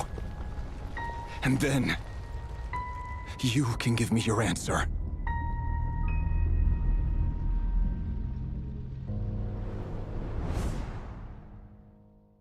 Oh, he jumped in there too. Hmm? I was like, why the fuck did he jump in there? He did jump in. So that's how the Raker of Solnari was born. Why the fuck did Thelindus jump in?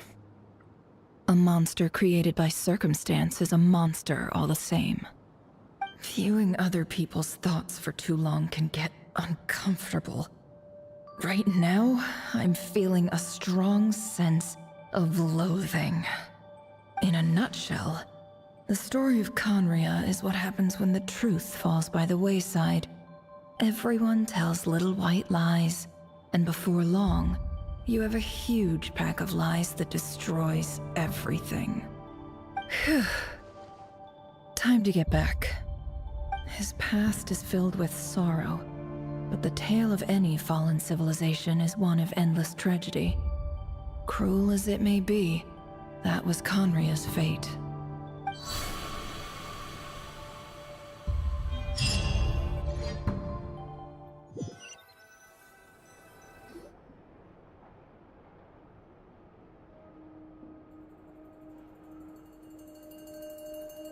Everyone, I'm back. Can I get a standing ovation? Never! How are you holding I'm clapping, but you might not be able to hear it. She's fine. Boss is a pro. Yes, I'm fine. You will have seen the events of Rarir's life through my thoughts. It's now clear that he is just a regular nobody, driven by personal tragedy, as he said himself. I mostly agree. There's only so much we can know about him from his memories alone, but they did give us a clear glimpse into his life in Conria. However, I would not consider Rarir to be a nobody. He was deeply involved in the events of that era.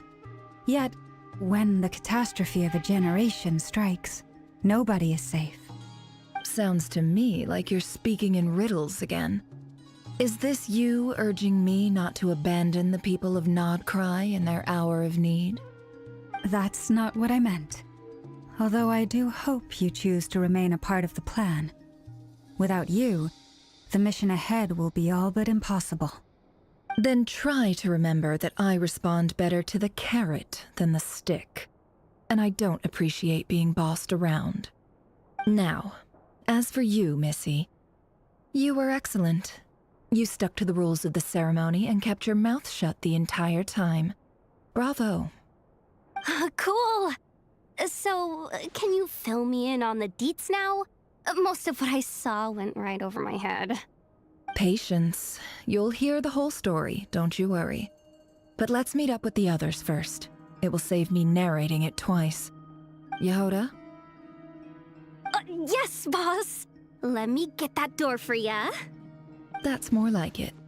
For a moment there, I was worried you'd forgotten about the first clause of your employment contract. Forgive my curiosity, but what does the first clause say? It says I gotta do the annoying stuff that boss is too lazy to do for herself. Like opening the door, pouring the tea, yada yada. Is that right? If something is in the contract, it's because she willingly agreed to it.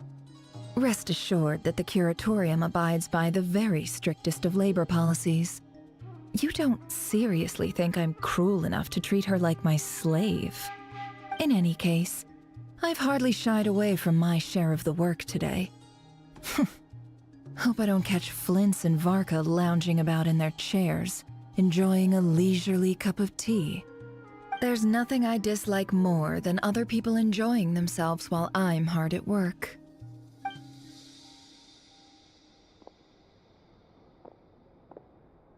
Oh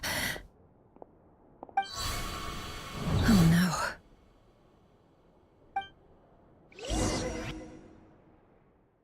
Oh, did she not actually leave? Sorry to disturb you, but we seem to have run into some trouble. Evidently so. Don't worry, I'm not about to leave you to fend for yourselves. I'm not that kind of boss. And it would go against the curatorium's labor policy. I'm sorry. What did you hear me say? I wasn't talking about labor policy. Wait. How long have I been standing here? Not long. You just appeared by the door a moment ago.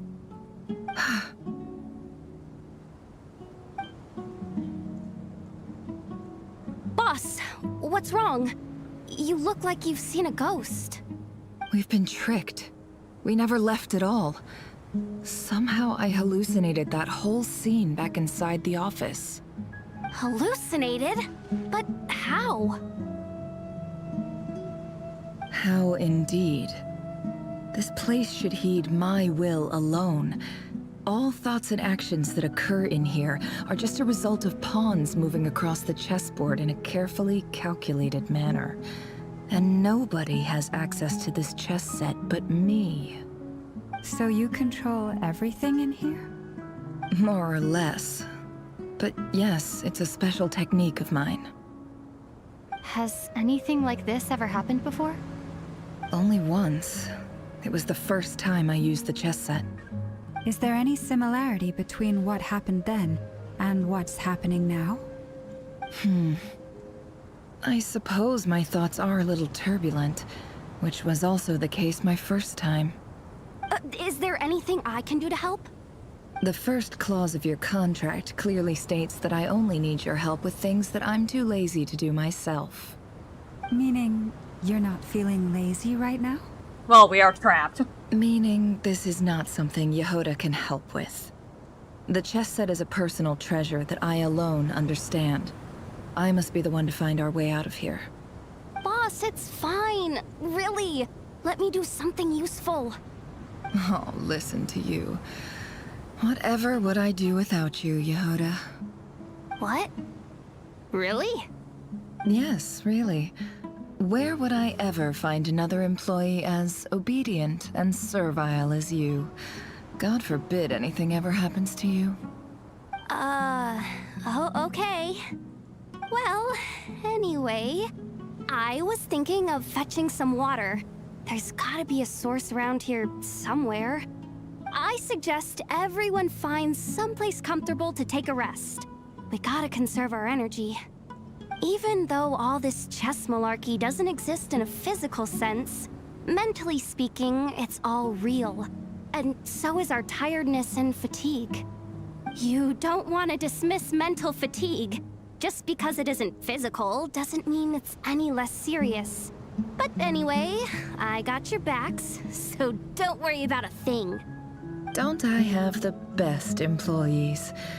Jealous much? If we can find a suitable time, I'd love to borrow Yehoda for a day to help out at the Frost Moon Scions. Would you be amenable to that, Boss Nefer? Oh, Lauma. Have I ever told you just how pretty you are? Beauty runs from the tips of your antlers to the depths of your imagination. Time to rally, everyone. Follow me. As we continue our journey, the same rules will apply. That means stay focused and no talking no matter what we encounter. And don't disturb the chess pieces. You have my word that I will get us all out of here. This part better be important to last a full hour. I'm gonna be mad as hell.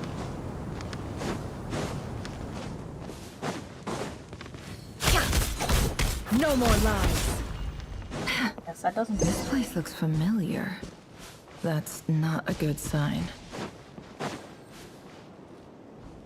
Yo. I wasn't expecting visitors at this hour.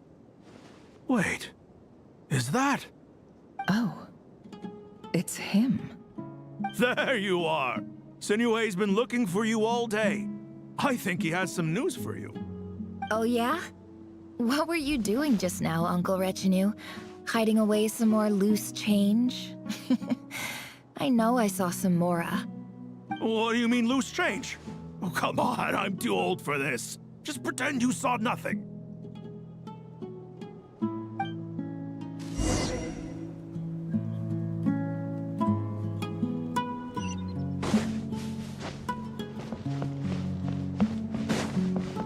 We're back in the past. Hey, kid. Mind telling me what Sinuhe's been up to recently? I'm trying to get in his good books and I need a way in. Get in his good books? Why? What do you want with my dad, Uncle Apepi? I've written a new song. I was hoping to showcase it at the next festival, but I'll need his approval. A new song, huh? I'd love to stay and listen, but unfortunately, Uncle Retinue says my dad's looking for me. Well, there's plenty of time and I'm not going anywhere. See that pile of stones? I'll be sitting there warming up my vocal cords. Come find me when you're done. Pile of stones. Got it.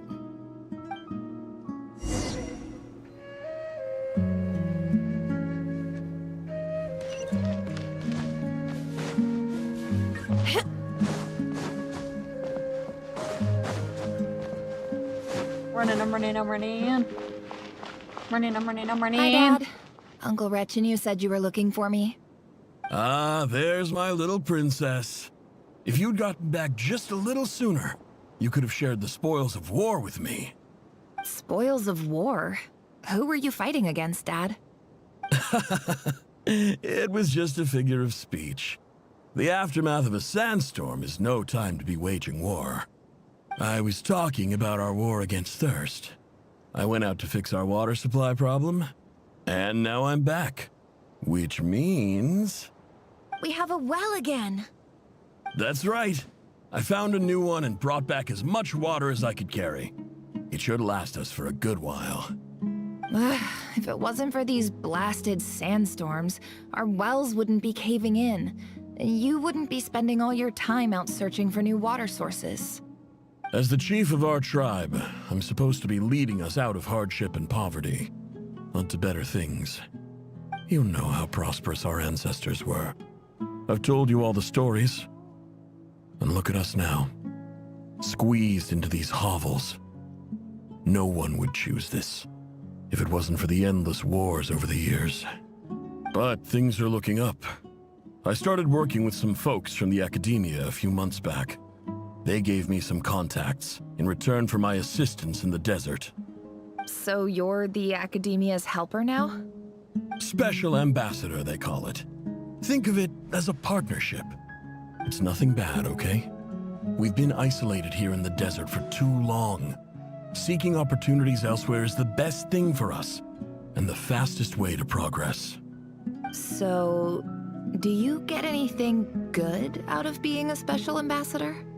Of course. My luck's improving all the time. One day, I swear I'm gonna lead us out of this place. We'll find somewhere new. Somewhere better.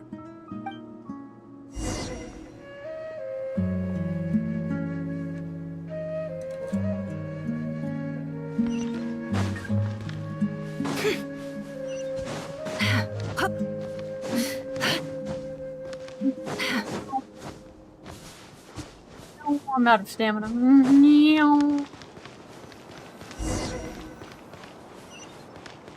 Serpent and the Scorpion, Dance of Death. Oh, great.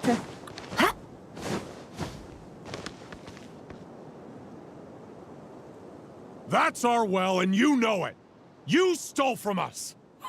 Well, you've gone from chief to thief, and now you have to face the consequences. Did you really think you could take our water without permission and get away with it? You're either brave, stupid, or both. And that special ambassador act? Yeah, nice try. We spoke to the academia. They said it was all news to them. You're a liar and a cheat!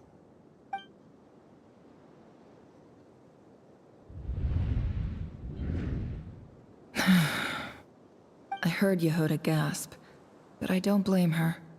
Most people are terrified by the sight of blood. Corpses strewn across the ground. The wounds are clearly from scimitars and daggers. The desert dwellers' weapons of choice. There's a handwritten note on the ground. Let's see what it says. Halil, this is Sinuhe, chief of the Shimti tribe. Surely you remember me.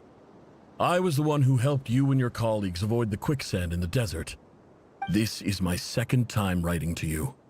I assume my last letter must have gotten lost in the mail, as I didn't receive a reply. I hope this one makes it to you safely. I'm writing to you because I need some help. That sandstorm the other day completely blocked up our well, forcing me to look for another water source in Iab and Unut territory. It was a matter of survival. Praise the gods. The well of the Iab tribe was intact. It was my last resort. I drew what water I could and left, but not without being spotted. I fear they will retaliate. You told me to write to you if I ever needed help. You said you'd be my ally in the academia.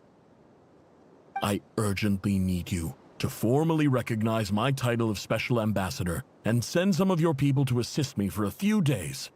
It's the only way I can convince them that this was the academia's decision and prevent them from retaliating. This is an emergency. Please send help as soon as possible. Looks like this letter never got sent. The writer died a grisly death, and the letter was trampled into the ground. It's badly defaced. Some parts are barely legible. What a ridiculous lie the surviving Shimti tell. Their whole village was butchered over a sip of water. Fucking insane. Ah, officer. Welcome. Welcome to our humble village. I thought you would at least have the courtesy to provide some respectable libations. This is the finest wine Aru village has to offer. I promise. Academia motherfuckers. Still racist as hell. Even in the past. The Academia has agreed to reserve a single space for a candidate from your village. But I remain skeptical of this entire endeavor. I highly doubt anyone in this desert possesses serious academic potential. Please, have faith. If not in us, then in our god. The child we found shows great promise. I beg you, take her away from this place. Give her a chance. Don't let her talent go to waste. I don't recognize her. New arrival? She showed up here a few days ago and we took her in. She's a really bright kid. Please help. I'm begging you. So, where are you from? Nowhere special. Just a sand dune. What about the rest of your family? How many of you are there? Just the one. It's only you? Correct. So, no brothers, no sisters, no mother or father? Any who have slept on a bed of sand, I call my brothers and my sisters. Apart from that, I have no family. All right. Get over here. Sign your name on the form.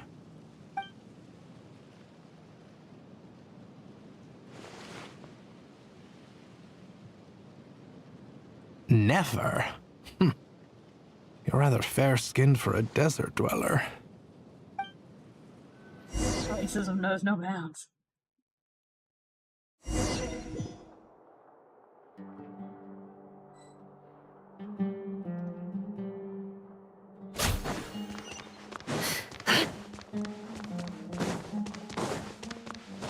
I mean, he slightly does have a point. If you're in the desert. Nefer, this term's assignments have been issued already. Please read through the materials thoroughly, conduct your own additional research, and then write an essay on the topic. Yes, Professor, I'm aware. I just had a couple more questions I wanted to get your perspective on. Oh? Please ask away. Well, I saw the other students' problem sheets, and I couldn't help but notice that my assignment is much easier than theirs. Do you really think I'm a weak student? A weak student? Goodness, no. Quite the opposite. You have a sharp mind. Almost too sharp. I think what you're saying is, a weak student wouldn't have noticed the discrepancy. And if they did, they certainly wouldn't complain about the lighter workload. You see, sharp as they come. You see things the way they are, and I'm sure you know why they're like that. Because of where I come from. Because I'm different. I'm sorry, Nefer. I don't like it any more than you do. It's just... Anyway, you said you had a couple of questions. What's the other one? I wanted to check. If someone sent me a letter to the academia, where do I go to collect it?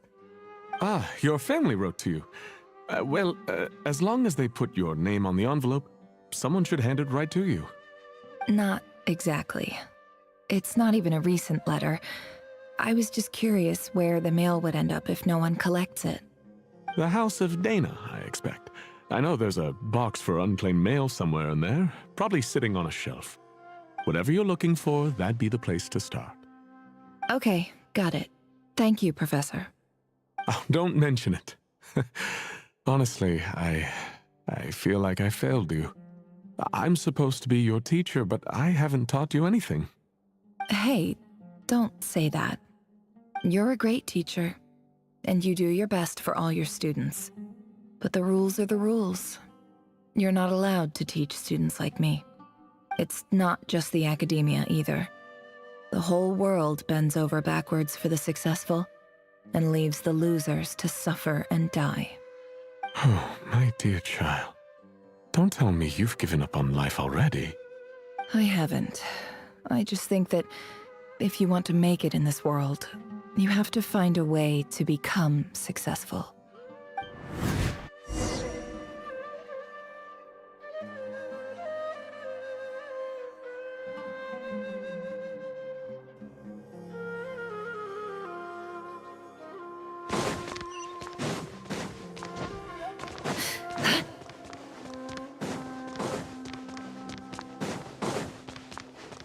I like the way the green light thing goes wee wee wee. This must be it. A big cardboard box full of unclaimed mail. And probably some letters that ended up here by mistake, too. Let's take a look.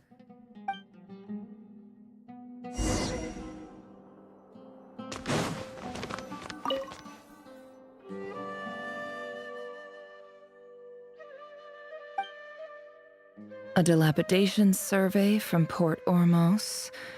Looks like it's from a Core of 30 representative. What a strange thought. A bunch of mercs losing sleep over rundown buildings. This one was never even opened. I guess the recipient didn't care what the Core of 30 had to say about anything. Who was it addressed to? I don't recognize the name, but it must have been a Kasharawar professor.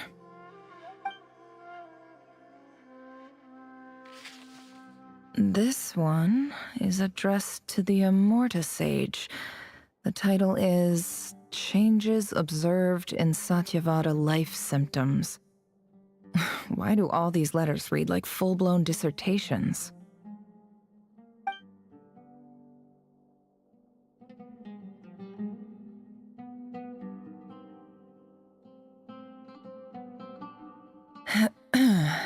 Guided by the incense, we became lost somewhere in the forest.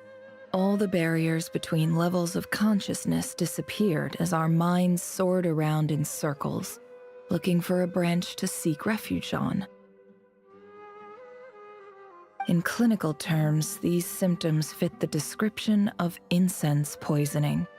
The Immorta Darshan strictly prohibits the use of hallucinogenic substances, but I believe there are still people getting away with it.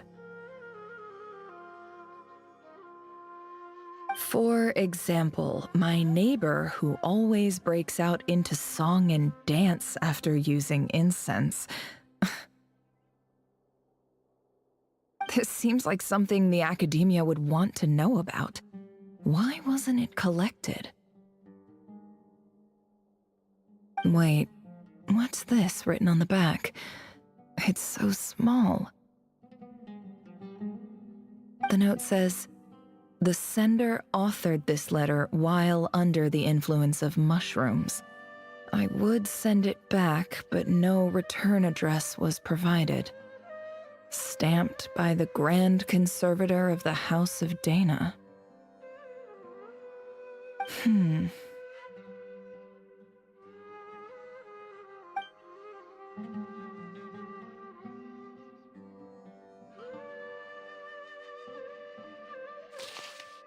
This next one is addressed to Grand Sage Azar. A few words of protest regarding recent changes in Sumeru's educational policy. In recent years, the academia has taken on a small number of students from the desert region, as per the policy to this effect. However, it appears to me that these students have not, in fact, been provided with educational opportunities that are, in any meaningful sense, equal to those enjoyed by their peers. As well as receiving dumbed-down assignments and perfunctory tutoring, they do not even have full access to the Akasha system. Education is the fundamental purpose of this institution, which should go without saying in a nation whose founding virtues are knowledge and wisdom. I ask you, is the lip service we pay to the policy of education for desert students truly the standard of pedagogy to which the academia aspires? As Grand Sage, policy decisions are your prerogative. But do not forget your roots. You and I were once students too, as was everyone else in this institution. I do hope you will give some serious attention to this matter. I encourage you to discuss issues like this with myself and others, and listen to some alternative opinions. Great letter. Shame it didn't get to where it needed to go. And the sender is... Huh? Sage Cyrus of Spontamod. I didn't realize anyone else even knew how bad students like me have it in this place. So this is where letters from the Sage of Spontamod end up? Nice one, Grand Sage. Really enlightened leadership. Whatever. This isn't what I came here for. Moving on. I'm not exactly holding out hope that a letter sent from the desert would even make it here. But if it did, where else would it end up if not in this box? I can't believe how much discarded mail there is. Must have been years since someone last went through it all. And this is just one box. The whole House of Dana is boxes on shelves. I don't believe for 1 second that any human being has sat down and read through all the documents in this place. Who has that much free time on their hands? Why don't you do Wait. it? Spill the info. Could this be it?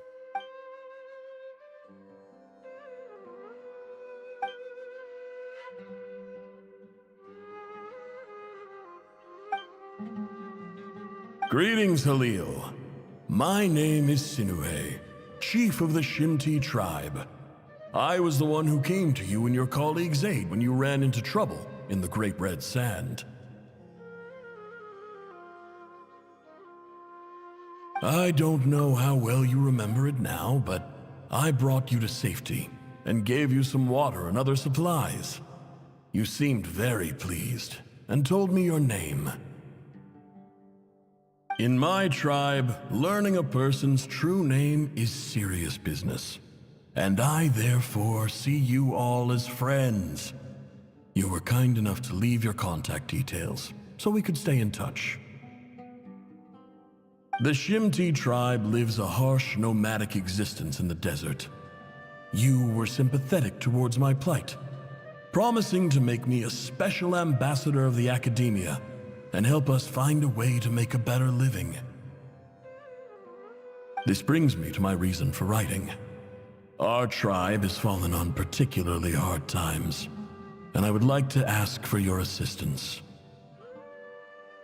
There was a terrible sandstorm a few days ago, which blocked up the well in our land. To ensure my people's survival, I had no choice but to venture into Iyab and Unut territory in search of an alternate water source. The Iyab and Unut are descended from the Thamudians, while we trace our ancestry to Tulatala. We worship the Lord of Flowers and have had relatively good relations with our fellow tribes up until now. I found a well belonging to the Iyab tribe. They declined to help us, but I really had no other option. So I took some water to keep me and my tribe alive. My actions are certain to incur their wrath. When we met, you assured me that you would be my ally in the academia. I would like to take you up on that offer, because I really need your help. I wonder if you could send an academia representative to meet with me. That aside, the last time you were here, you mentioned that the academia had started accepting students from the desert, and I told you a little about my daughter, Nefer. We have next to no resources here in the desert, and my power and influence are limited. Would you consider enrolling my daughter at the academia? She is a smart girl. I know she won't disappoint you. From the outset, the academia never took you seriously. Those things they promised were just empty words. I doubt they even remember the name Sinuhe. And you were so emphatic that your luck had finally changed for the better. You swore you'd lead us to a better place one day. You spoke with such conviction, like you were the most powerful chief in the whole desert. You liar. You lied about everything. You promised the world and delivered on none of it. And who fell for it? Just me, by the looks of it. Despite your best efforts. Which makes you a pathetic liar. You weren't even any good at it. I think I'll take over from here. Let me show you how it's done. Hell yeah, lock in Nefer.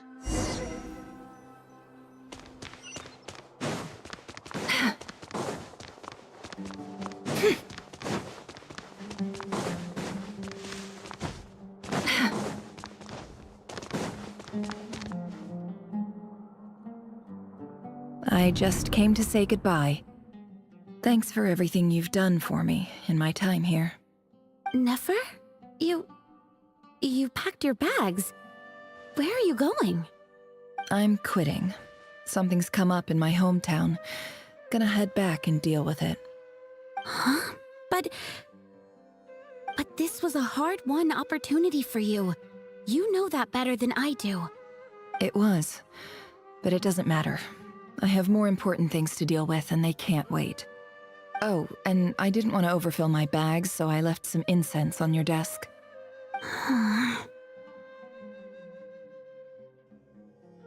What's wrong? I thought you liked incense.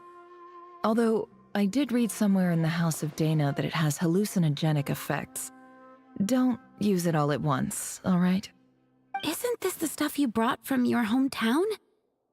You're just letting me have it?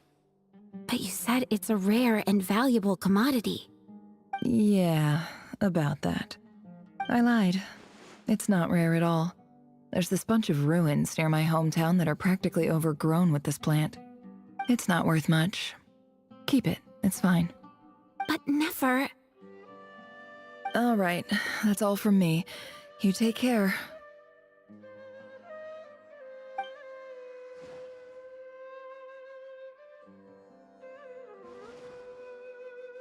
Don't forget me, okay? I mean, we're more than just classmates, right? We're friends. Yeah, I'll remember you. I lied again.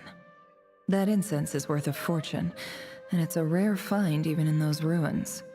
And as for remembering her, I have far too much to do when I get back. No time to reminisce. I'll be lucky if I even make it through this alive. But either way, I expect I'll forget you pretty quickly.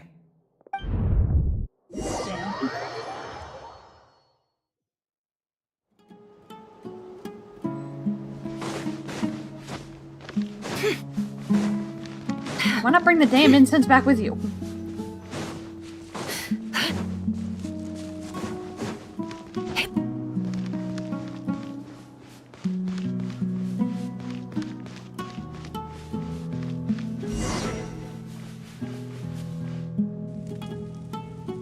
You're just gonna assassinate all of them? Honestly, fair.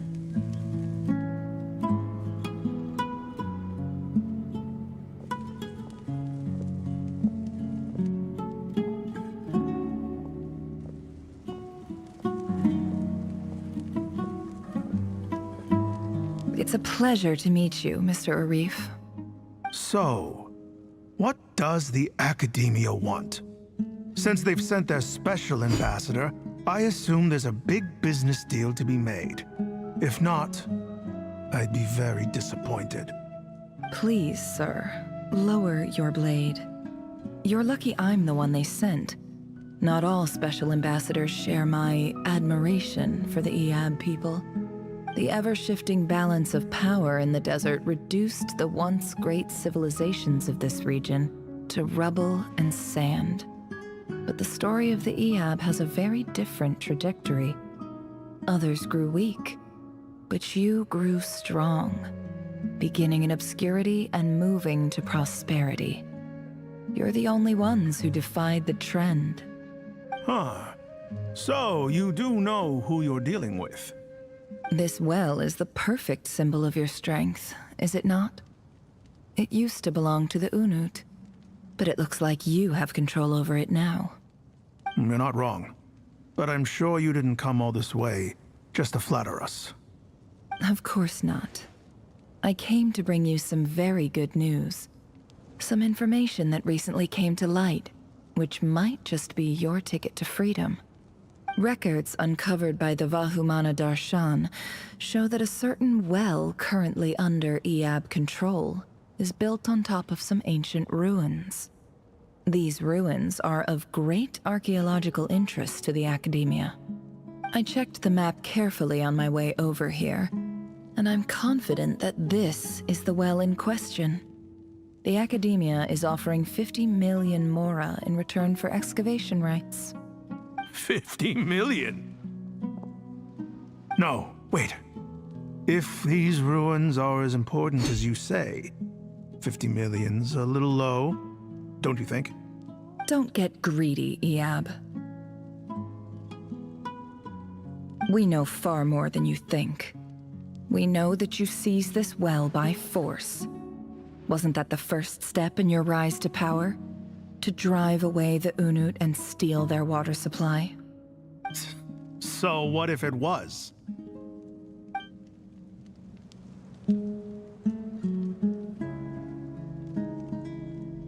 Don't worry. As unscrupulous as it was, it's something we're willing to overlook.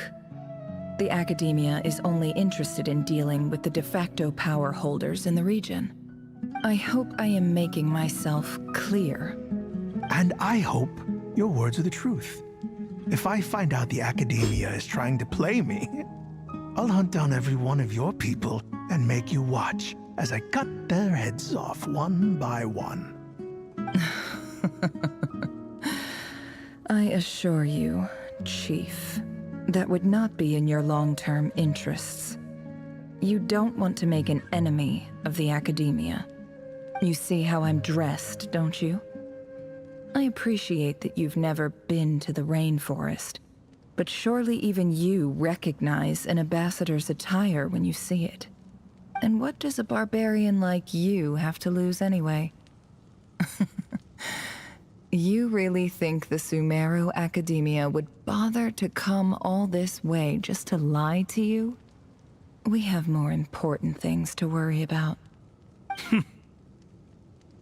All right, I take your point. The Academia is the highest authority in the land. I'm sure you're trustworthy people. In that case, we have a deal. We will sell you the excavation rights. I'd like to thank you, Ambassador. This is good news indeed. Excellent news. In fact, it calls for a celebration. Would you do us the honor of staying a while and enjoying some Eab hospitality? Gladly. I am partial to wine myself, and I trust you are as well. So let's indulge in a few drinks together, in celebration of this momentous occasion.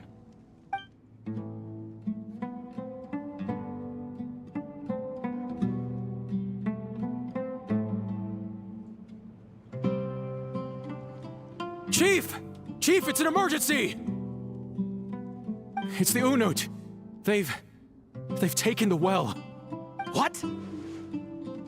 Well, don't just stand there. Take it back. Yes, Chief. I have every confidence in the Eab's military superiority, and yet... Well, what is it? The Unut's response was alarmingly fast.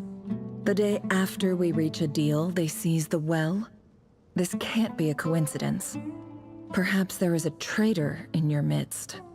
I don't think so.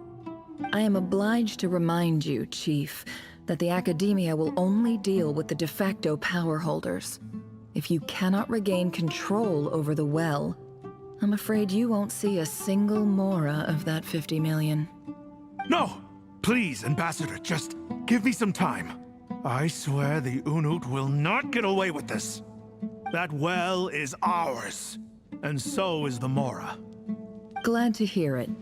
I will wait here for an update. If there is a traitor, I will find them. In the meantime, make yourself at home. I'll report back as soon as I have an update. Much obliged. Wow. All it took was a few words and I've got him wrapped around my finger. What an amazing feeling. So, in summary, Ambassador, the Academia would rather negotiate with our tribe instead of the Eab, yes? The Eab are ruthless murderers who don't listen to reason. And now they have the gall to interfere in our research projects in the desert region. So let me ask you, Chief, if you were the Academia, what would you do? Kill them all, of course. Precisely. The Academia does not tolerate those who stand in our way. The Eab have held back our academic pursuits for too long, and our patience is wearing thin. At the same time, There is simply no way that the Academia can be seen to be intervening in desert affairs. I'm sure you understand where I'm coming from. We have our own rules out here. If the rainforest dwellers raised arms against a desert tribe, it'd start a bloody war. Right. We can't confront them ourselves, but we can support their enemies. The Unut have always had strained relations with the Iab, which makes you our natural allies. Natural allies. Weren't the Iab your allies once? You were quick to send them after us to protect your interests back when we stole that water. And now look at you. You're at each other's throats. Let me be clear. The Academia wishes to collaborate with the legally recognized rulers of the desert in this matter. We are asking for excavation rights to that well, and our offer is 50 million mora. Say no more. I believe we have an understanding. Good. Then I suggest you get to work. Get us access to that well, and the mora's yours. You see, Dad? Lying is easy when you know how. People will believe anything.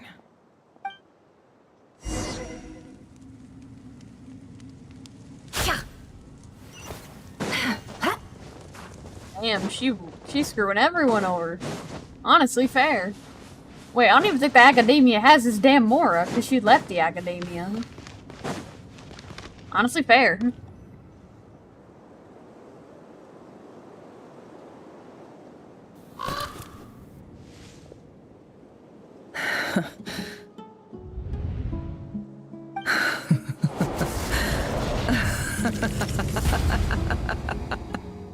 Oh, look at yourselves. You may be vile, savage monsters, but your butchered bodies bleed like any others. You're no different. You're nothing special at all.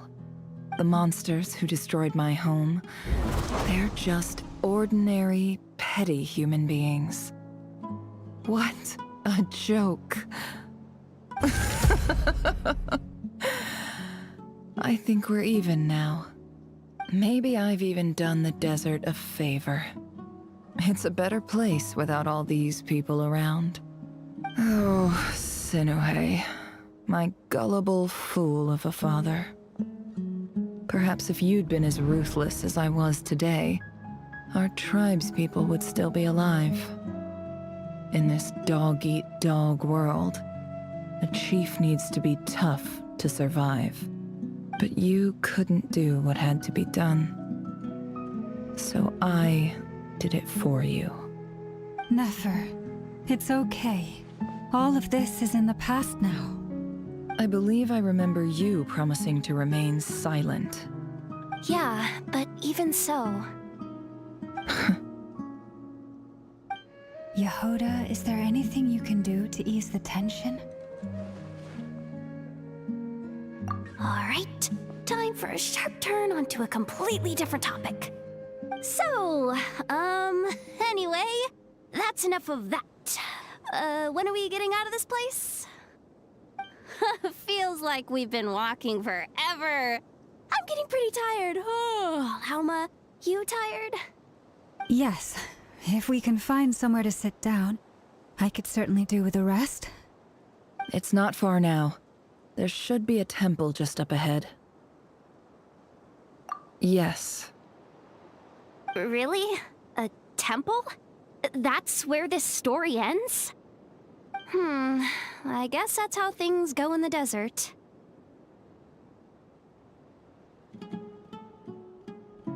Desert dwellers can never escape their destiny. Or so everyone says. I never wanted to believe it, but looking back now, I'm as desert as they come. You mentioned a temple. What's waiting for us there? My biggest trade secret of all. Ah. Then I'm guessing it's where you got your power from. The power to peer into other people's minds. I didn't know you were clued up on any other religions. I'm no expert in the history of Sumeru, but since you come from the desert, I would imagine it has something to do with King Deshret. Sounds impressive. Oh, I know who you mean. General Mahamatra Sino. The spirit of Hermanubis dwells within him. That's Boss Neff for ya. She knows everything. Sino's hardly a figure of obscurity, but I know about Sethos too. What about him? Is he a big deal or something? Well, he's not a small deal, let's put it that way. Please, this is the bare-bone basics. Save the flattery. Thanks for your patience, everyone. I'm sure it's been a lot to take in. With any luck, that's our exit just up ahead.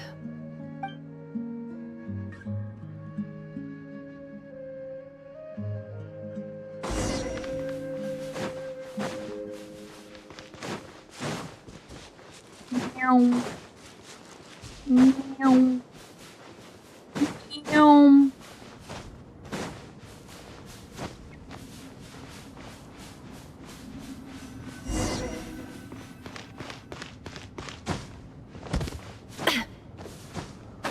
Wow, it was not gonna let me glide during that. He does have a custom plunge. Damn, didn't even let me finish. Uh-oh. Uh-oh. Uh-oh. I'm totally out of my depth here. I don't have anything to add about any of this stuff. Like, look at that statue, for instance. Oh, my ass. I want to do the whole name-dropping, this girl knows her stuff thing too, but I've never seen anything like it before. A statue with the head of a bird. That's Thoth, the Ibis King, one of the 7 pillars of King Deshret. The legends say that he, the Crocodile King, and the Goat King were the 3 retainers of King Deshret. Let's take a look.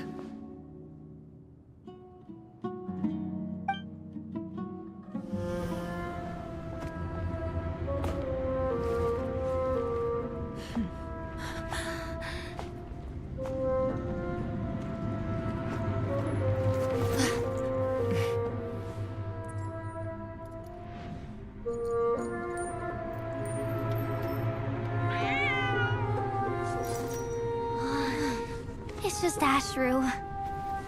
So, all is well?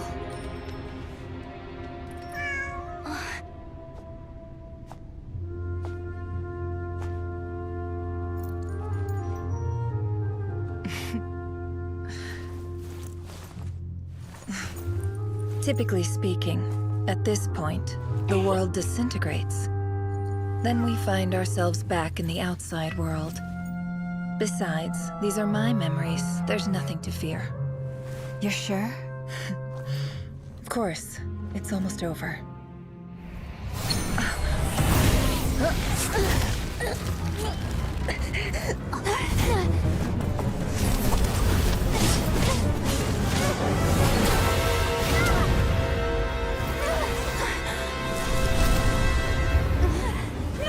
Hold on!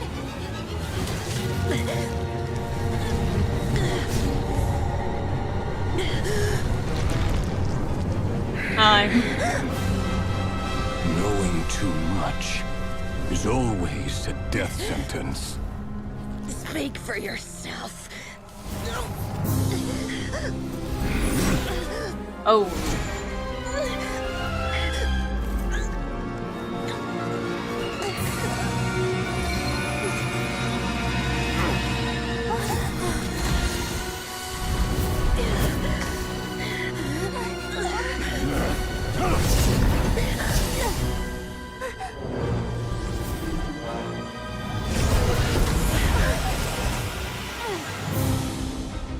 How repulsive.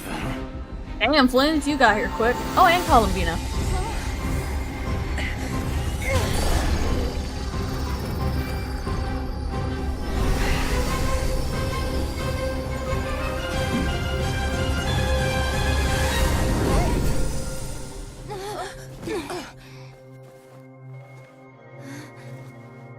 Hi, Dane.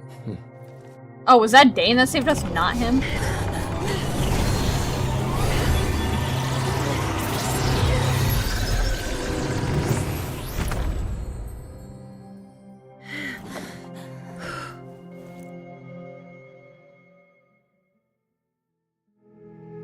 Did Paimon go get them?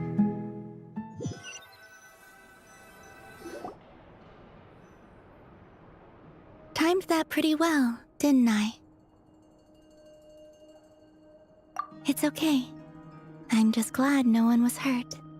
Paimon noticed you doing something too, Dainsliv. Were you helping get them out? Of course. When I asked Nefer to conduct this investigation, I was not naive to the dangers involved. I had a duty to ensure your safety. Good to know your sense of justice is still intact after all these years. I take that to mean that you saw the truth. That comes as a great relief. I certainly did. And thanks to your help, I also managed to trap Rerir inside the chess set. Whoa, really? How'd you manage that? Well, to be honest, I sensed that something was wrong long before we made it to the temple. By using this fragment to probe into Rerir's past, well, the monster formerly known as Rerir, it seems I alerted him. I was tracking him, then he caught on and started tracking me too. Can't say I'm surprised. But how did he track you through your thoughts alone? That shouldn't be possible. Rerir was a secret agent who reported directly to the Vinster King.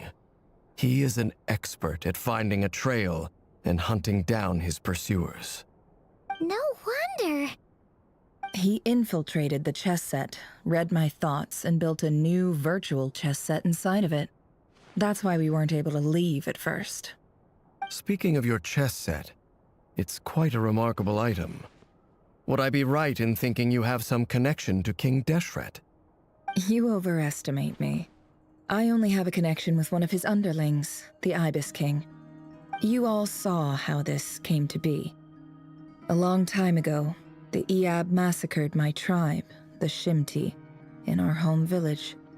A few years later, I enrolled in the academia, where some new information came to light. The Unut and the Eab fought a bitter battle over the rights to a well, all for the sake of a non-existent 50 million mora. The Eab ultimately won that confrontation, but their victory came at the cost of almost every warrior in the tribe. The final blow to the Eab came at the victory feast, when an Unut assassin beheaded their chief right before my eyes. The remaining Eab fled and have been scattered to the winds ever since. Having gotten my revenge, I returned to my hometown, where to my surprise, the nearby temple was still standing.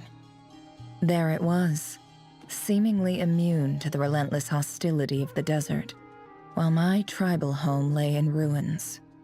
As I stood there gazing at the temple, I noticed a cat just outside. This cat, as it turned out, was home to the spirit of the Ibis King. He led me to a gate deep inside the temple, and there he made a deal with me. This chess set is my gift from the Ibis King. The chessboard within is made to the same specifications as the one in the mausoleum of King Deshret, and represents his power of piercing analysis. With this chessboard in its container, I gained a certain ability to perceive hidden secrets. Now, you could conclude that the Ibis King simply wanted to give the people of this world the power to seek the truth, but I don't believe that's the full story. Every god plays favorites. Their hearts are as fickle as any human's, full of secrets, perversions, egotistical tendencies. But precious few gods are willing to admit this. It is the same with all powerful forces, including fate itself. Their gaze falls preferentially upon a select few. As you rightly point out, this is an act of favoritism. If you're alluding to the Abyss, then yes, I agree. Gather the others. It's time to share everything I've learned.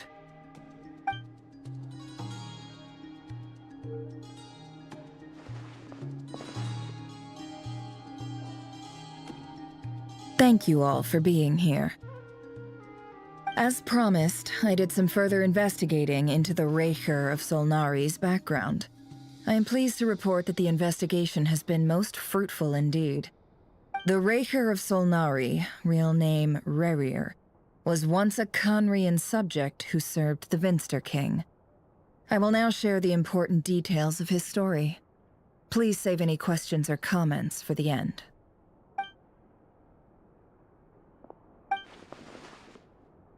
Gathered evidence to an assassin. I can't read.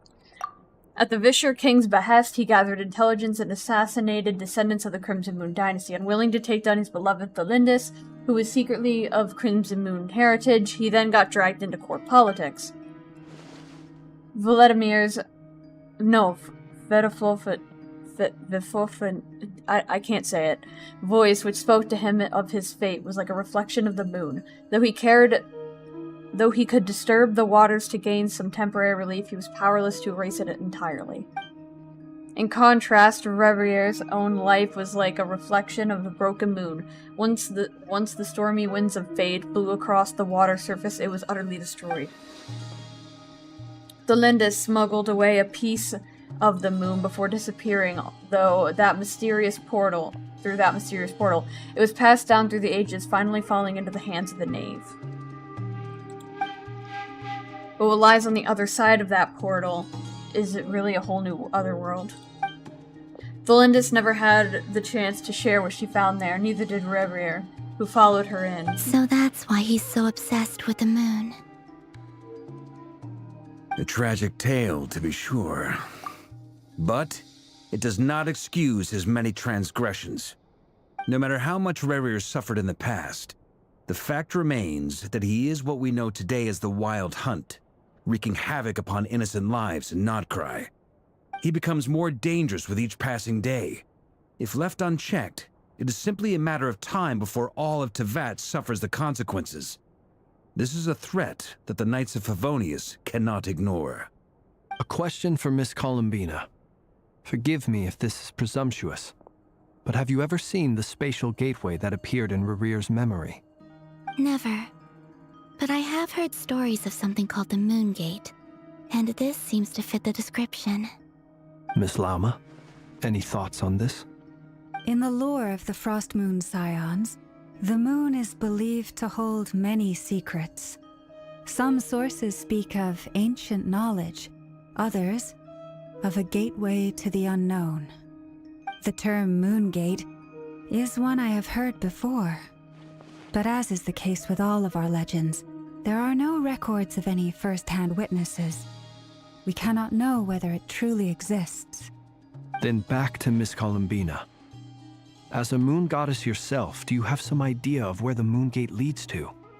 Not at this stage, sorry. I do hold the power of the Frost Moon, and my strength is recovering well. I can sense that the gate would open at my command, but... But there's more to the power of the Frost Moon than that? Yes. A moon goddess has the right to open the Moon Gate, since it is a path to the moon. But as never mentioned, holding open a spatial gateway takes a huge amount of power. And right now, I need to conserve my energy to fight the Raher of Solnari. I'm afraid this is one mystery we may have to leave unsolved for now. I agree. Better to save your strength.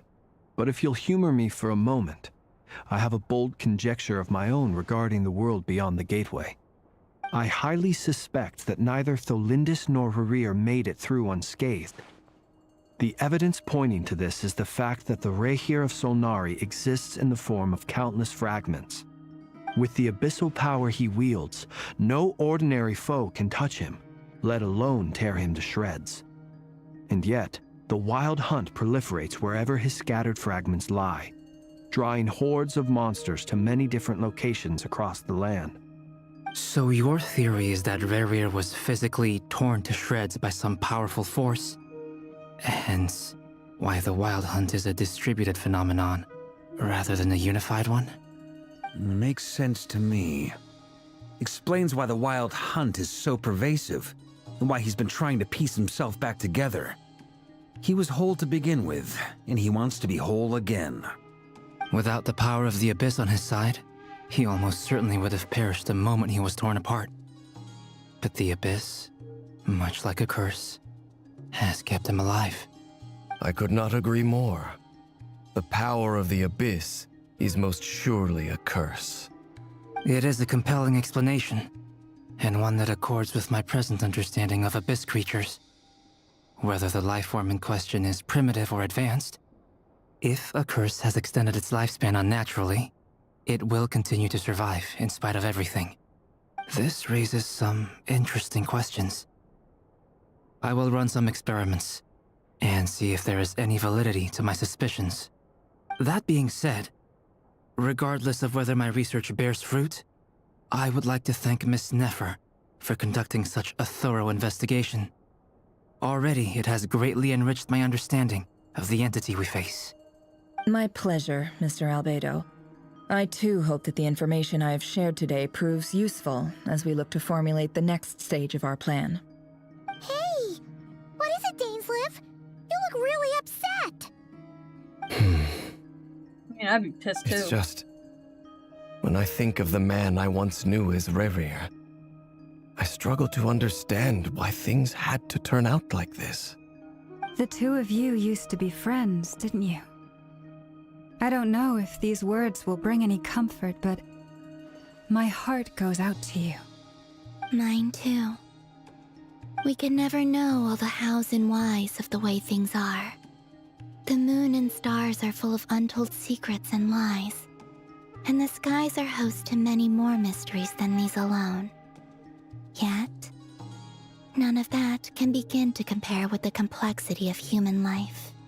Those are the first comforting words I've heard in a long time. Thank you both. Well, I think this is a good place to end today's meeting. I'm sure Nefer needs some time to recover. She's been through an awful lot today.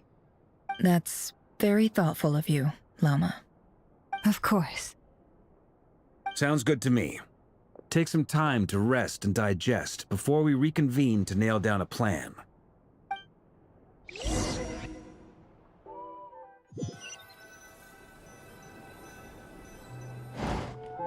Hey, is this a bad time? Hope I didn't kill the conversation.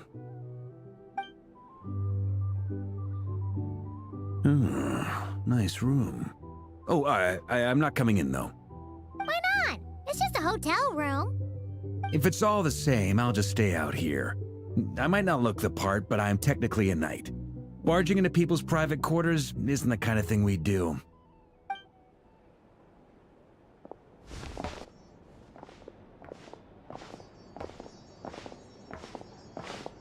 Anyway, Nefer went back to the curatorium to get some rest. But before she left, she shared some things with me that I thought you should be aware of. Firstly, although she managed to trap the Raker of Solnari inside her chest set, there's no guarantee that the power of the Ibis King is any match for one of the 5 sinners. Their powers are beyond our comprehension. It's only a matter of time before he finds a way to break out. We have to come up with a plan and take care of him before that happens. Honestly, my mom figured that might be the case. So, how long have we got? Well, I asked her that same question. She talked for a long time, but for the most part, it seemed like she was trying to convince me how precious her chess set is. What a long and storied history it has. It felt like some kind of sales pitch, you know? The kind where you end up handing over Mora against your will? Anyway, after all that, she finally answered the question. 2 days, at most. 2 days? Holy moly! Can we even recruit enough help in that time? That remains to be seen. Which brings me to the second issue. Dainsleif is obviously conflicted about this whole thing. But given how little time we have, there's no way we can pull this off without his help. You have some history with him, right? Do you think maybe you could talk to him for us? Great. I appreciate it. All right, on to item 3. So, Albedo, Durin, and I put our heads together and came up with a plan. Can't promise it's gonna work yet, but at least it's a start. We figured we'd bounce the idea off you first. We'll explore it further once everyone's recovered.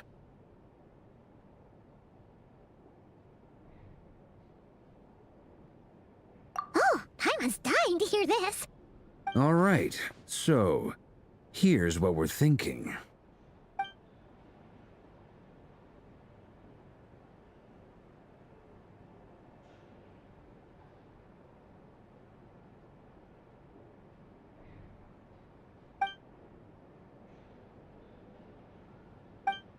We felt a little uneasy about roping you into this. I mean, firstly, you're not locals, and secondly, none of us are your boss. You're well within your rights to refuse if you so choose. Roping us in? Why would you even say that? We know the stakes here. It's all of us against the Rayher of Solnari, or none of us stand a chance. I choose my words very intentionally, I'll have you know. I like to think there's an art to striking a down-to-earth tone even when the stakes are through the roof. Sir Varka, I have a few thoughts about this plan. I'm all ears. I think we can be more flexible with how the roles are allocated. In my view, the most sensible lineup would be like this.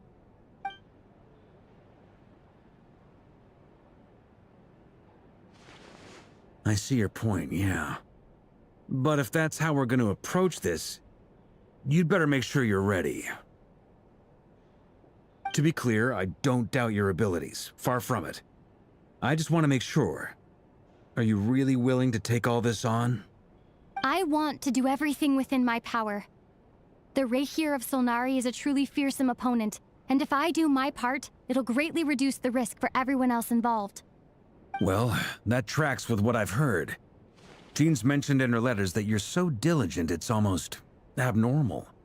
As in, most people weigh up the risks and rewards in situations like this. But you seem to just march towards danger without a moment's hesitation. Of course, everyone appreciates a fearless pioneer. But all that aside, I'm the Grand Master of the Knights of Favonius, and you're our honorary knight. I want to make sure your courage doesn't come at the expense of your safety. Thank you, Sir Varka. I should be the one thanking you. It means a lot to have you on board. I'll give some serious thought to your suggestions.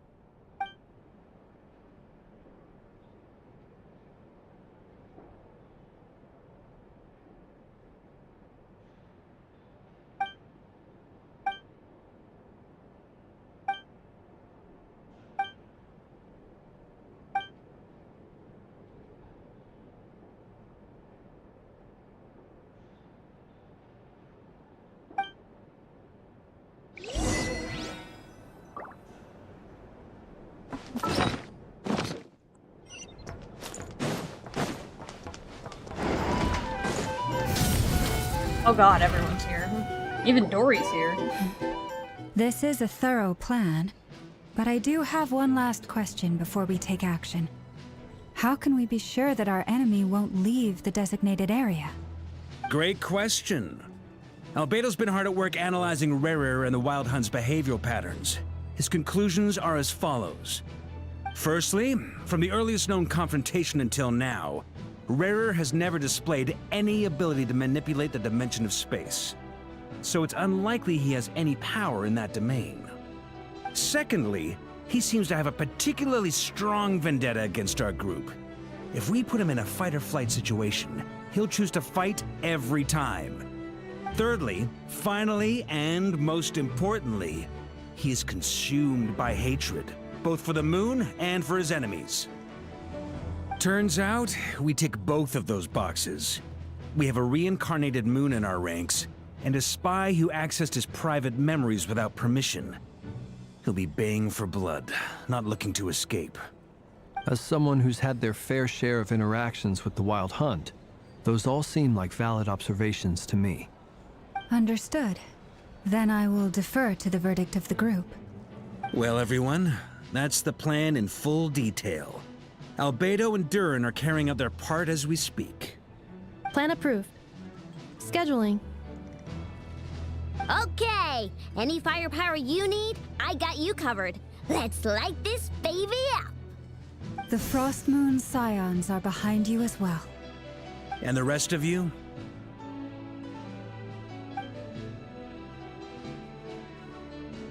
No objections?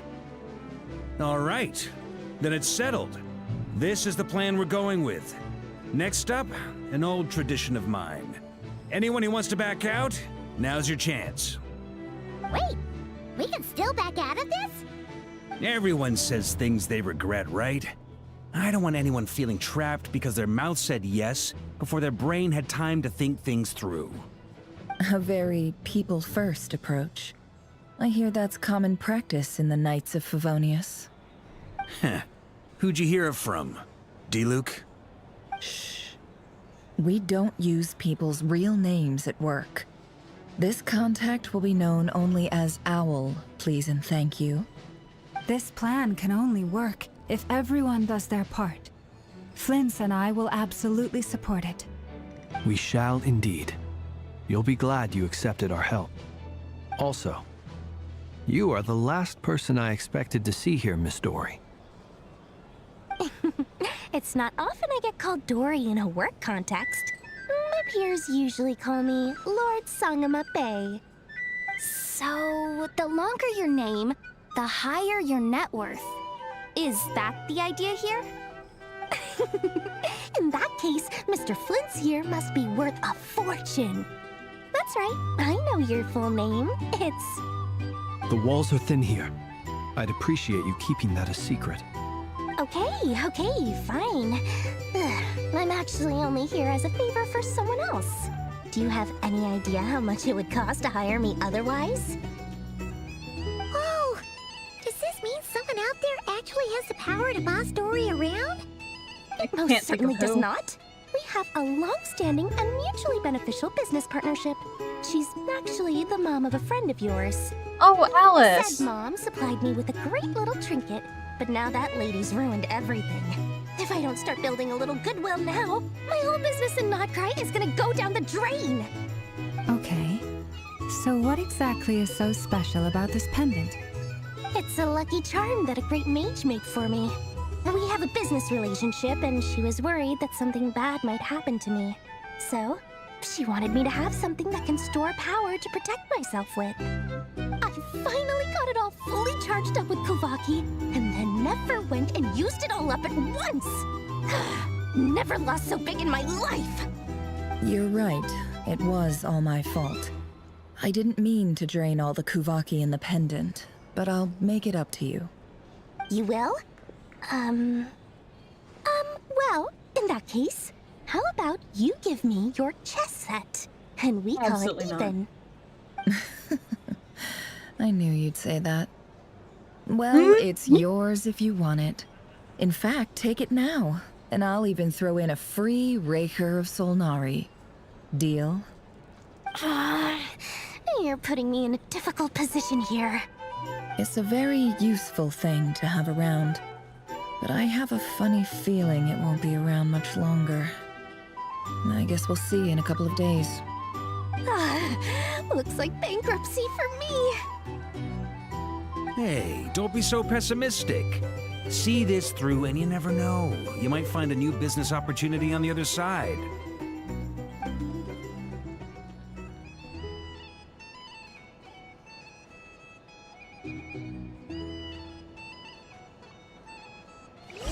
It's showtime.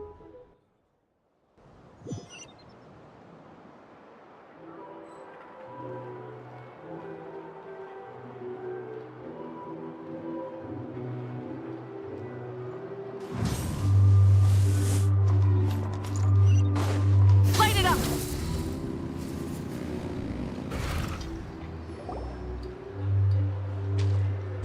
Dory! How are things going? Feeling ready? Oh, I was born ready. We only have 2 days. You think Lord Sangama Bay would let an opportunity like this slip by?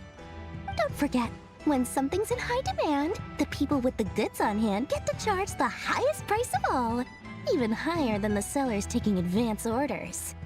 Ta-da! See? It's right here! Ah, it's so pretty! Did you make it?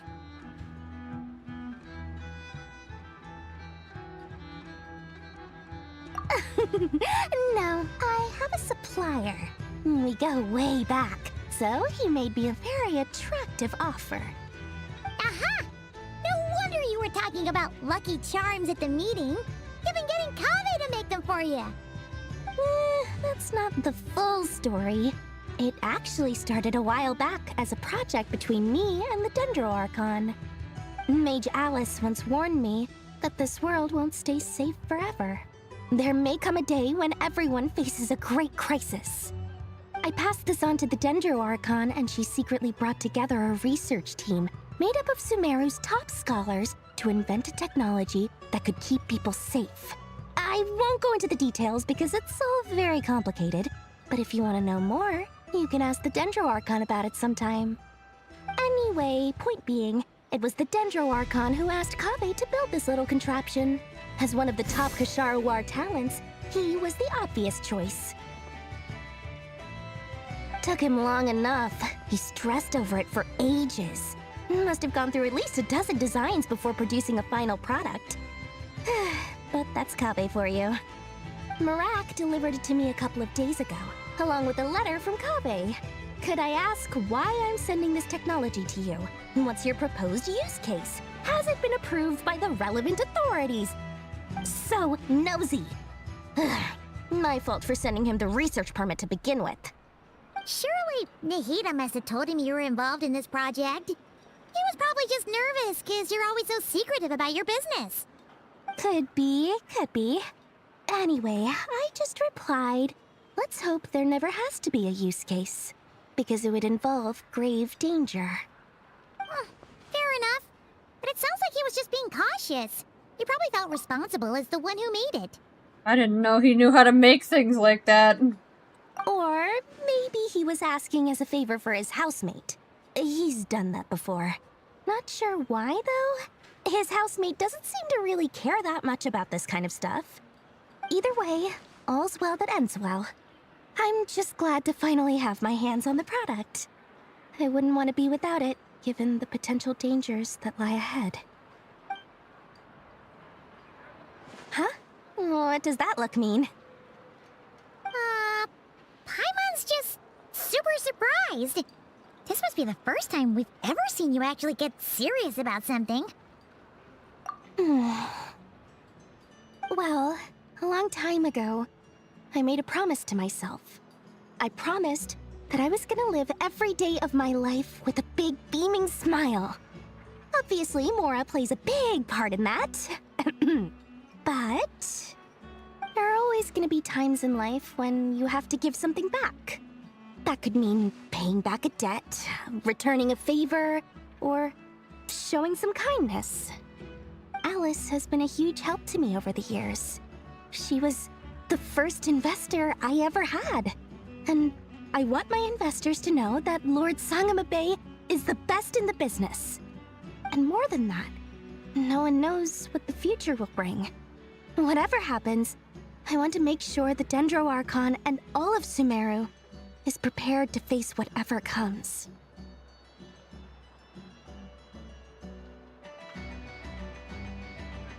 Oh, that? I was just making sure Nefer and I are square. Don't be thinking it was some sort of benevolent act. I'm no saint, so don't treat me like something I'm not. My priority is doing the business that I want to do, so long as my conscience lets me, but it usually does. That's the Lord Sangamabe business model. All right, if you say so. I do say so, and that's the whole point. I'm a businesswoman. Don't go trying to figure out what kind of person I am. You'll exhaust yourself. Much easier for everyone involved if you just take my word for it. Oh, and could you two help me get this stuff where it needs to be? Thanks so much. You're my favorite assistants.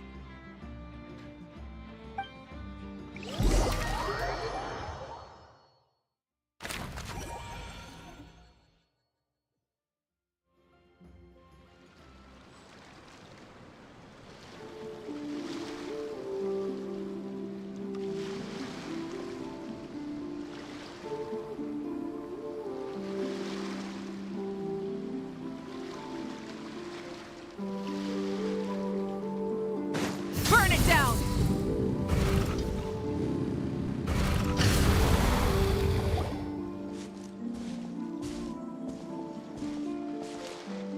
Traveler, Paimon, it's good to see you. Everything going smoothly over here? Sort of. As you're probably aware, Varka, Durin, and I captured some abyssal creatures from the Wild Hunt. Per the plan, we dissected and analyzed some samples of these creatures. The process went very smoothly. The findings, however, come with some troubling implications. What? You can actually dissect the Wild Hunt? That depends on your definition of Wild Hunt and dissection. Harmless, lifeless. These words are accurate descriptions. The Wild Hunt is an interesting phenomenon. In and of itself, it doesn't seem to possess anything akin to a human personality. But taken as a collective, the medium through which the Wild Hunt is summoned does appear to have a soul. Master griped a lot about the wise Horoptetyr, and seemed somewhat fascinated with the Fausturtology. But she barely mentioned Rerir at all.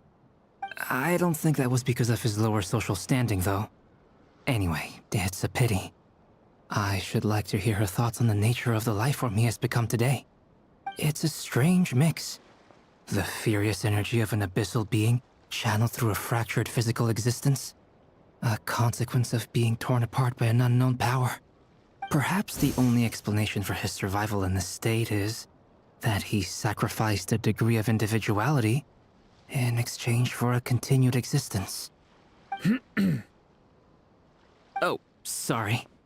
Once I get talking about interesting research, I have a tendency to go on indefinitely.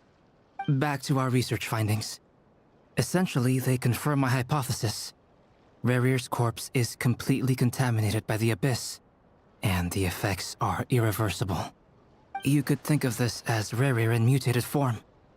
But in my view, even that would be inaccurate. In reality, his whole being has been consumed by the Abyss. In other words, he is now nothing more than a manifestation of abyssal power. Unfortunately, at present, we have no means of completely eradicating abyssal power. Hence, we cannot fundamentally destroy the Rerir of Solnari either. Oh, that's terrible news! So, that's it? We can't defeat him? Not even if we get the power of the Three Moons? Miss Columbina's situation is a difficult one. She can never achieve wholeness when the world does not accept her presence. It's as if her creator banished her to a place she can never be accepted. It means she spends most of her energy just on her own survival. Given the circumstances, it's only natural to despair. But we must see this plan through to the end. Time to kick off the backup plan. We have a backup plan? Paimon almost forgot! This is for you. Dory asked us to bring it. Ah, how wonderful. Well, thank you for making the trip. Durin and I will be heading off shortly. I'm sorry I won't be there to protect you in person this time. Please be careful. All right then. Stay safe.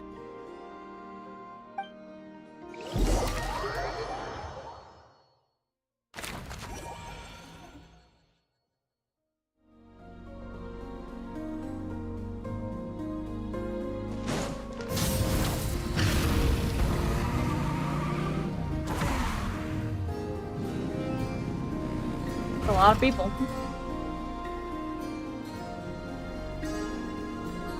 Miss Lauma, is everyone here? Yes. The fate of my flock is in your hands, Grand Master Varka. Please keep them safe. My lady, what are you saying?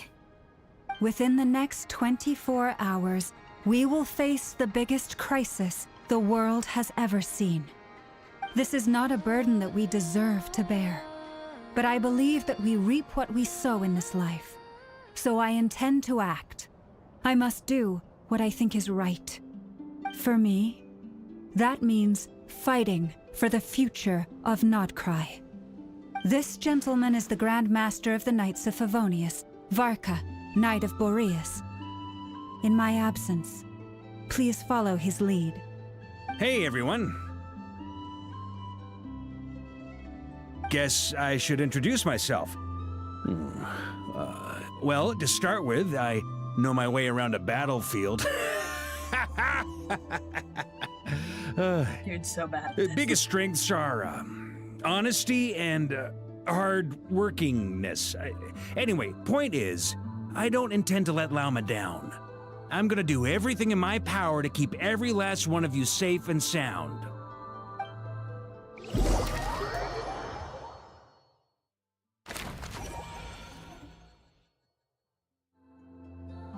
Light it up!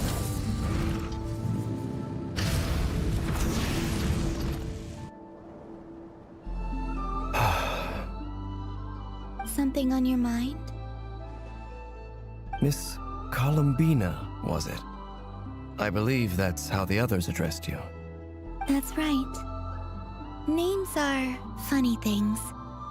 Have you always been called Dainsleif? Yes. I take it your own name has a more complicated history.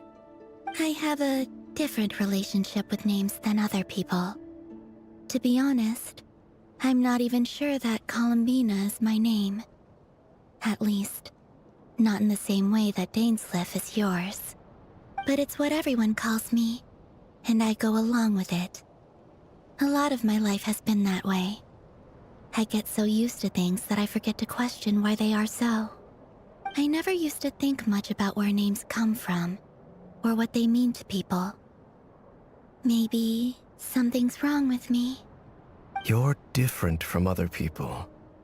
I sensed it the first time we met. You're more perceptive than most. I'm sure your long life and rich range of experience explains that. Do you ever find yourself missing Conria, Mr. Dainsleif?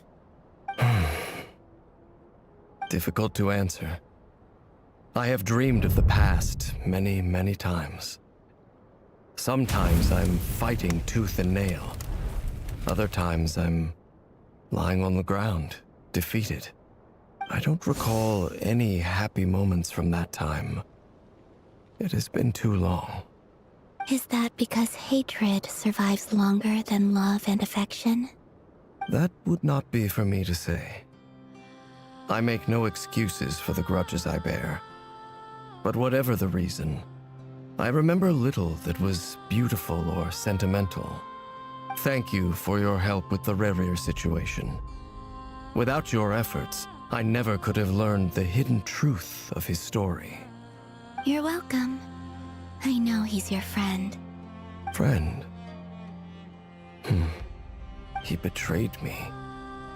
And I never really understood what he was going through in life. Some friendship, that is. Okay. So, do you plan to fight him with us? You see, you're torn.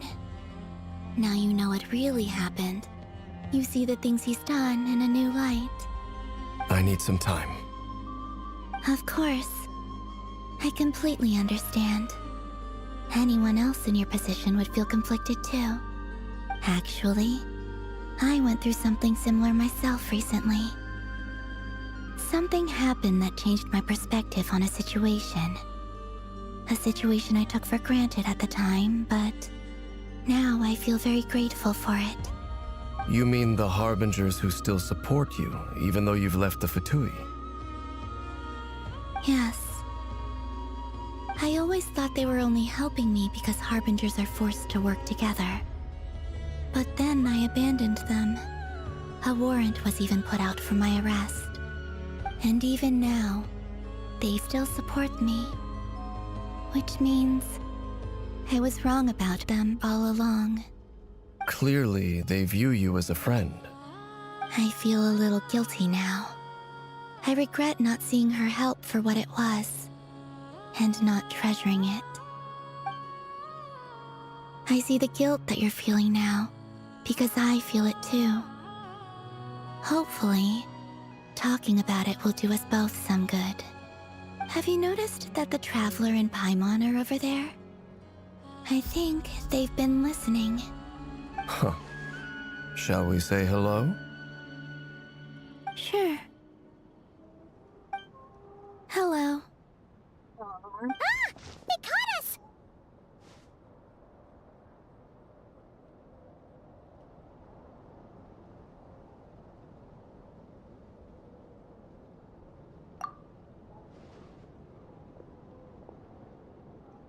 I apologize for making you worry.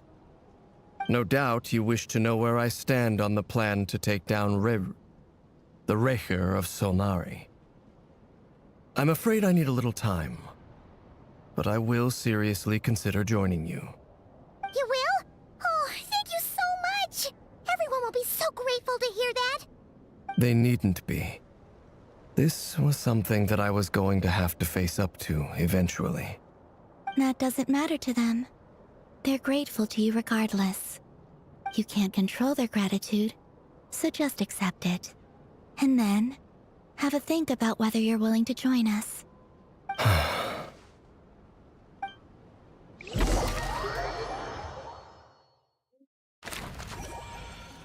These little chibi things are so It's cute. nearly showtime!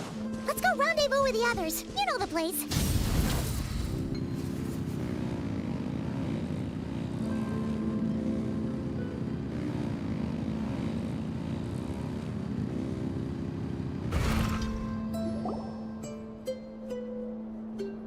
Ah, you're earlier than I expected. Hey, Flint's! Been waiting here long? Not too long. I came a little early so I'd have some time to think. Are you nervous about the battle? Quite the opposite. I'm reminiscing on my past battles. When I was awakened by the Ratniki, I had not touched a weapon in many years. I felt like the battlefield was not where I belonged. But after waging war against the Wild Hunt for so long, I came to realize something. A life of absolute peace is simply not a possibility for me. My restless flame indicates that somewhere inside of me, there is a deep yearning to root out the evil in this world. Oh, that doesn't sound like such a bad thing. It's not. Well, in the past, when I was a Fae whose primary concern was hibernation, it was hardly ideal.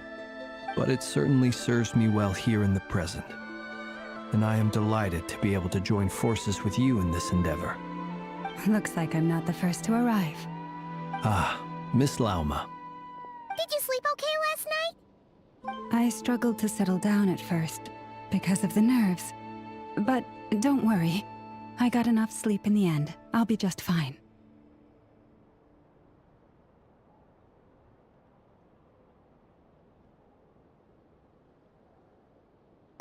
Please, I'm just doing my part. Never! Over here!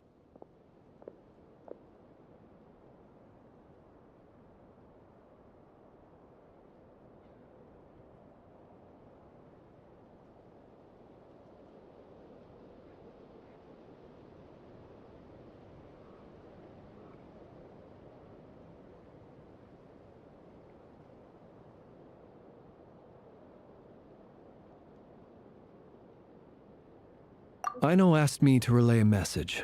She said Anefa will be on high alert and keep a close watch over all secondary districts where defense is required, providing support as necessary. Meanwhile, Aino herself will provide range support to us directly, using her latest invention. Excellent. My thanks to all involved. The chest set's looking a little unstable. It won't hold him much longer. We should be prepared to engage at a moment's notice. No sense sitting around waiting. Let's make the first move while we still have the option. I agree. Paimon, find a safe hiding place. Got it! Be careful, Traveler! I will.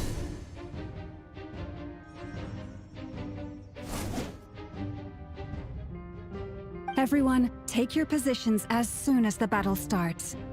Every ounce of strength we have in our bones, let us bring to this fight. Ready? Let's go. I've seen all your futile ploys before. You have become the authors of your own demise. I wouldn't be so sure about that. You are merely a moment of sport before I tear down the moon.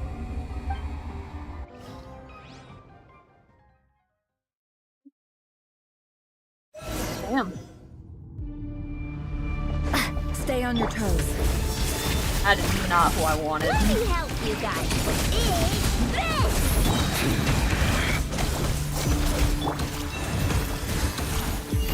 The moonlight betrays you. Move. Hunt them down. It's all futile. Oh, I know it's like support. I can just summon her and Be silent. take her on. Fear the dark. No more lies. Forest, protect us. By the frost moon of old. The moonlight. The deception ends here. Close your eyes. It's all futile. Motherfucker, stop healing! Leave this place. The moonlight betrays One you. heart, we pray. No more. God, you can tell I don't use Dendro, motherfucker. Within. Forest, protect. A great. To dust. Be silent. To dust. Can't hide the truth. Time to come clean. No more lies. The moonlight everlasting betrays you. Close your eyes. Keep your distance. Fear the dark. It began with the moon, and so shall it end. The moon will protect you.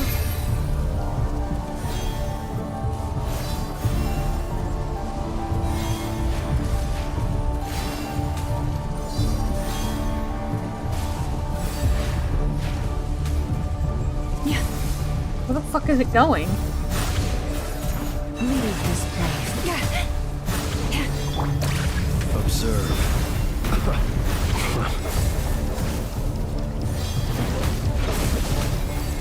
Close your eyes. Are you quite finished? Do you see?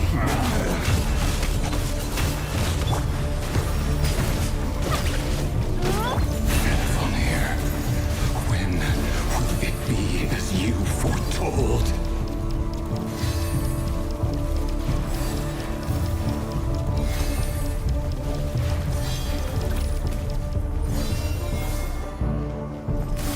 The moonlight betrays you.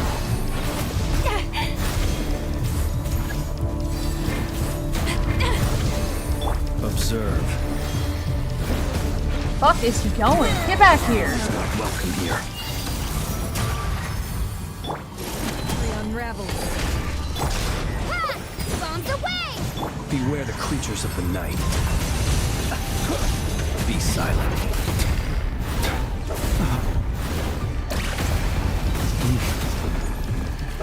It's all futile. A grave trans. It all adds up. No more lies.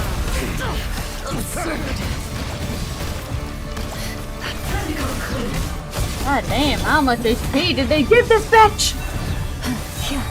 For the everlasting forest. Can't hide the truth. Futile. Seek within. It all falls into place. Shameless. Go! It all adds Pathetic. Close your eyes. Fear the dark. Close your eyes. Are you quite finished? Night falls. By the frost moon of old. Stay your hand. Pathetic. Lush as the moonlight. Observe. Close your eyes. Futile. the mystery unravels. Can't hide the truth. It all adds up. Moonlight. Your little moon of heroics is over. Who wants to go first? I'll fuck over her.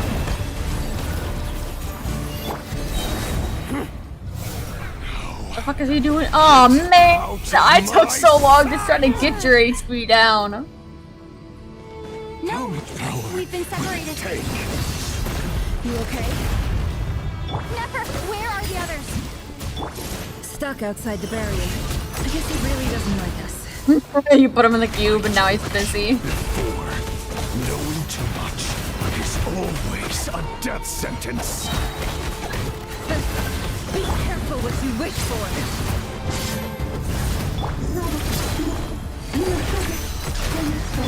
Laura, can you hear me?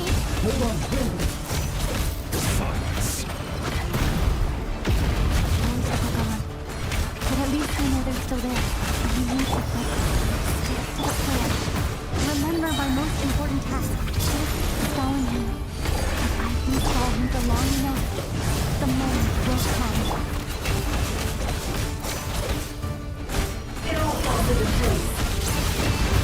I'm basically tickling this motherfucker.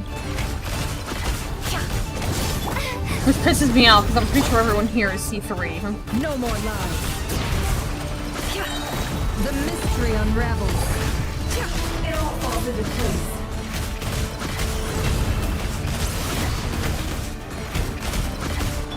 Bombs away! Go!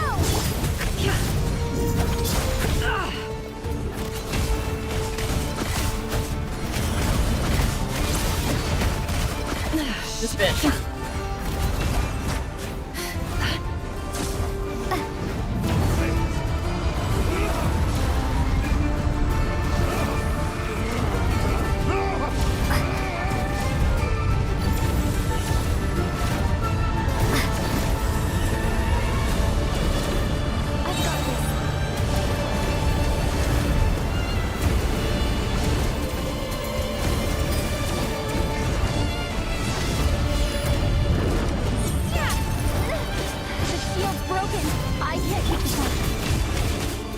Your luck.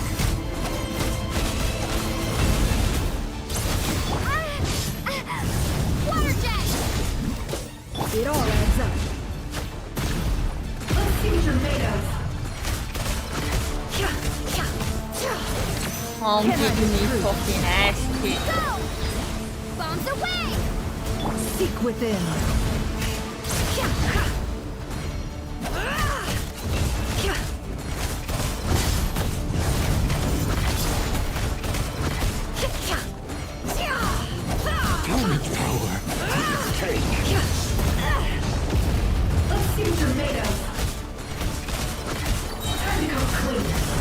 Oh my god, I realized how she works.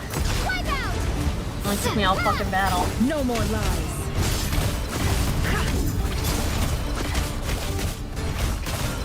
Can't hide the truth.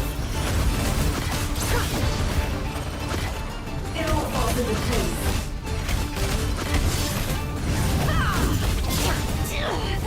No more lies. Bombs away! The mystery unravels. Just pull out a couch mid-battle. Dude, how long do they want me to spend fighting this motherfucker? Can't hide the truth. Oh, god damn it, not this again.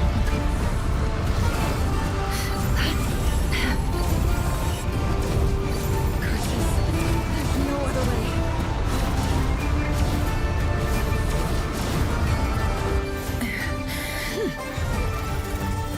He's doing some tomfoolery.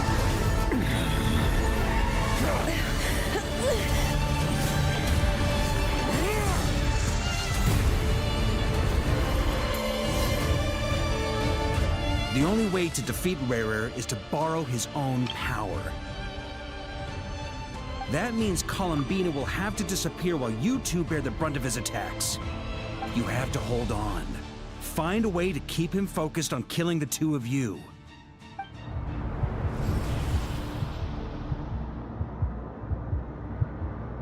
Never! Your eyes are bleeding. Soon you will be powerless to resist.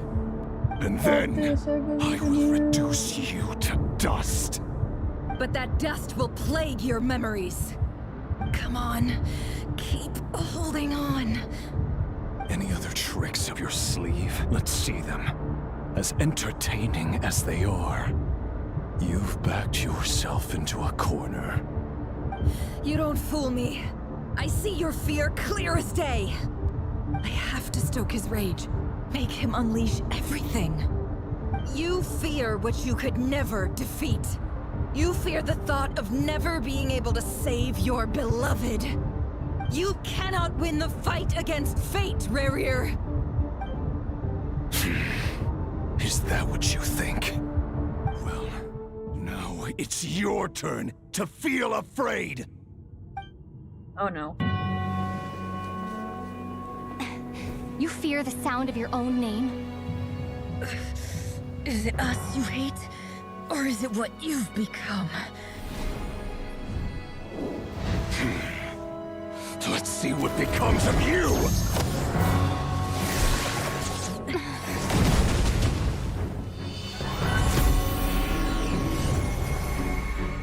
Damn, Albedo's hitting him with everything.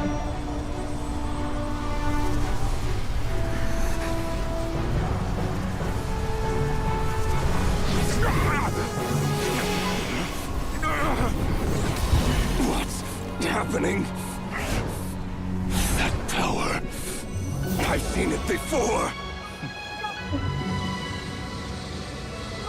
No! His power is on another level.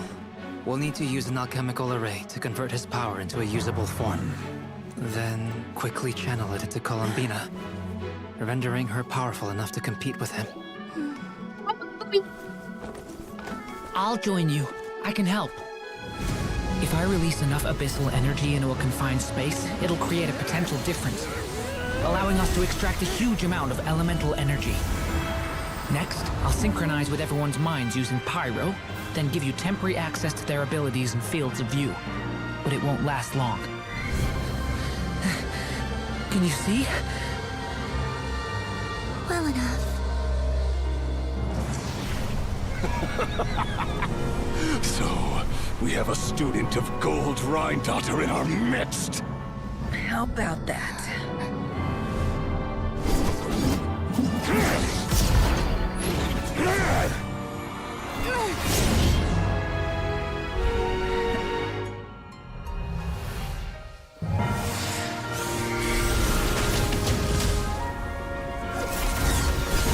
He had the same galaxy effect as Paimon. I really hope he gets to keep it.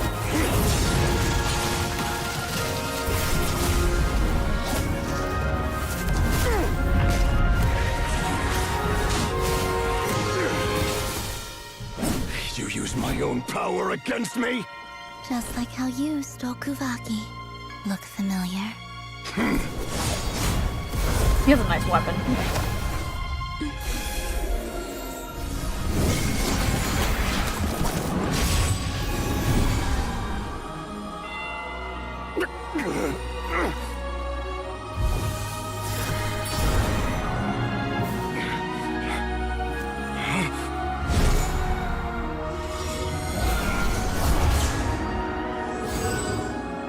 Don't you realize? You don't have the power to hold that gate open. I don't, but someone else does.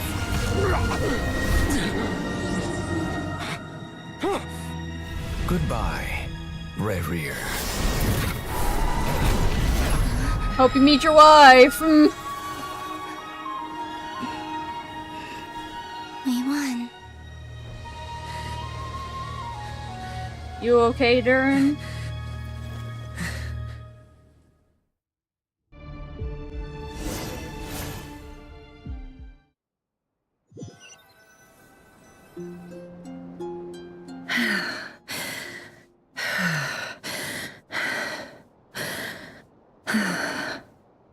Nefer, how are your eyes? They're fine. Apart from the blindness, of course. It's not too late. Let me handle it.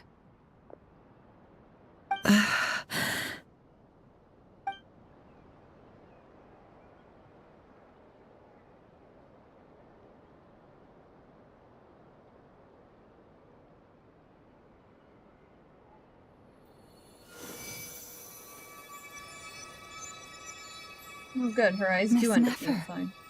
It's not like you to lose your composure. That was the most reckless thing I've ever seen you do. Reckless how? The situation was critical. Our lives were at stake. We had to do something. Even so. Okay. I guess you're right. Under the circumstances, it was a wise decision. You traded your eyes for an incredible victory. In business terms, I suppose that's a huge return on investment. I'd be hard-pressed to argue otherwise. Still, I don't like this outcome, and I don't want you to lose your sight for good. People suffer when they make sacrifices they shouldn't have to make, whether that means faith, strength, or in this case, your ability to even see. I had hoped you could win without sacrificing so much as a single hair on your head. Thank you. Really. All done. Don't try and open your eyes just yet. We'll see how you're doing in a couple of days. Until then, please follow your recovery plan to the letter. I'll send full details through Yehoda. For now, just get yourself home, relax, and rest.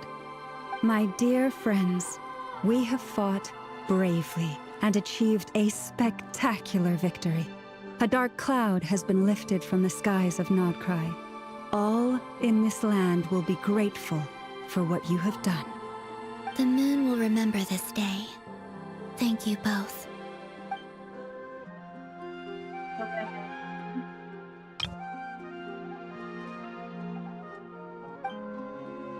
The sight of Nefer navigating the road with her eyes closed is a new one for you. She proceeds cautiously, but her silhouette disappears into the distance. You notice she seems almost smug. There's something I want to let you know. What is it? When Durin connected everyone's minds so I could access their powers, I also felt everything they felt. And since Nefer's eyes were injured, my eyes are hurting now too. Huh. Hold on. Let me try. I only feel the pain. There's no actual damage. I just thought I should tell you. You're right. There's no damage. That's a relief. But I must say, I'm surprised to hear the Kuthar share something like this with me. In the past, you never used to open up about yourself. Things are a little different now from how they were. I'm learning to share how I truly feel with my friends. Friends? You have no idea how glad I am to hear that.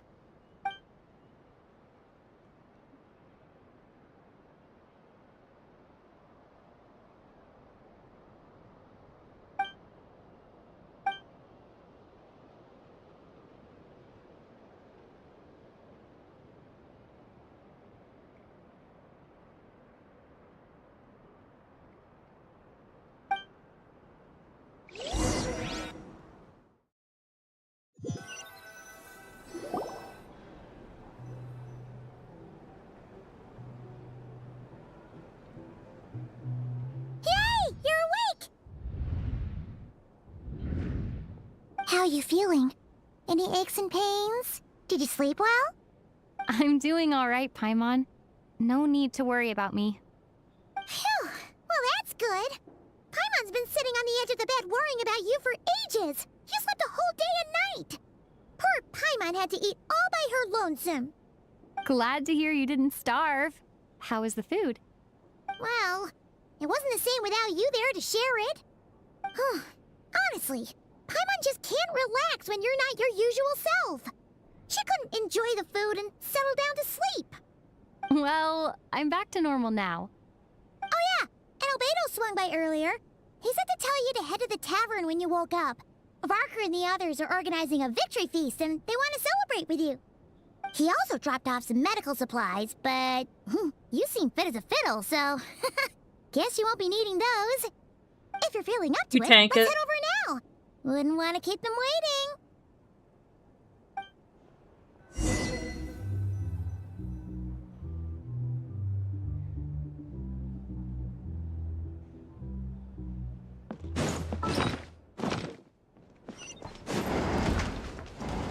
Burn it down!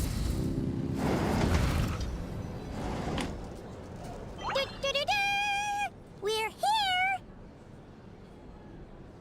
Traveler and Paimon!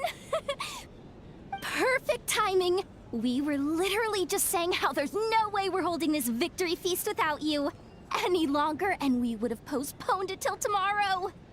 How are you feeling today? Much better, thanks. Don't worry about me. Relieved to hear it. If that changes, just let me know. Happy to check you over at any time. Yep, we're here for you.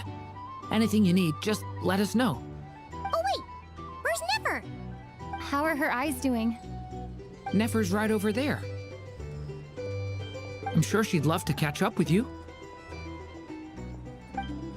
Hope her eyes are okay. She seems fine. For starters, I recommend you drink less. Traveler, Paimon, are you recovering well?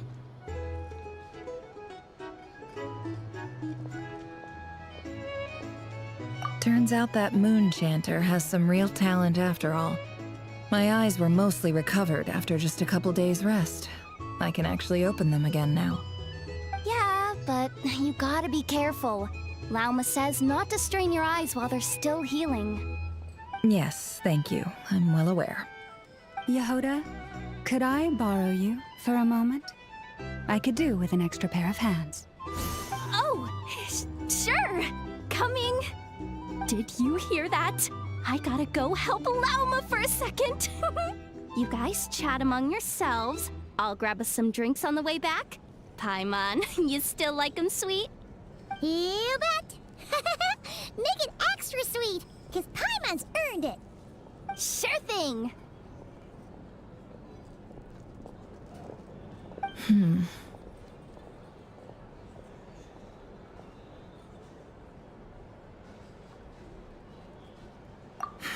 The Raker of Solnari. Kind of a snake, don't you think?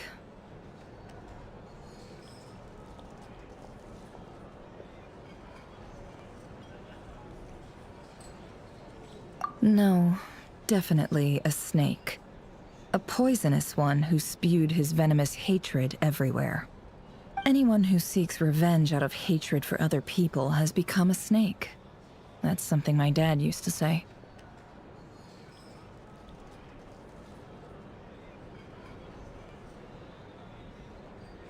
Perhaps. I'm sure it sounds like a very wise and open-hearted perspective to your ears. But me? I think hatred is a perfectly justifiable emotion. What else is left when everything you depended on in life gets stripped away? Something's gotta fuel that drive to keep on living. If you're worried about me, you can nip that in the bud. I'm not someone who gets stuck in the past. It's just... I suddenly feel like I was wrong to call my father a liar. He was just a fool. That's why the Academia turned their back on him, and why the other tribes ganged up on him. Oh, Father. How much better things could have been if you were a skilled liar. Look at the Ibis King. Thoth is a fiendishly cunning liar. And yet, strangely, he feels more like a father to me than my real dad ever was. He's never brought it up, but I'd bet he feels the same way. Why else would he give me the power to perceive the truth, while at the same time training me in the art of deception?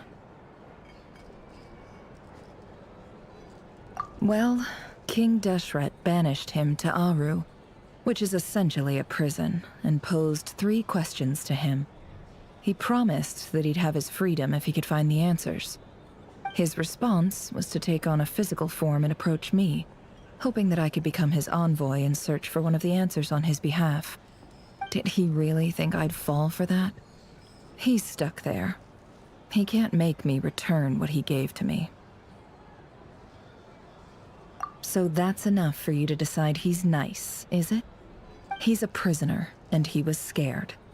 So he decided to perform some good deeds to win people's approval. He lives in fear because he's a deceiver. How is Rerir any different? You can't work as a spy your whole life and expect a happy ending. It's preposterous. Yet I can't say I don't understand it. Liars live in the darkness of their own making, but it's still human nature to want to go on living. They say that a liar's soul is the most worthless thing in the world. What do you think?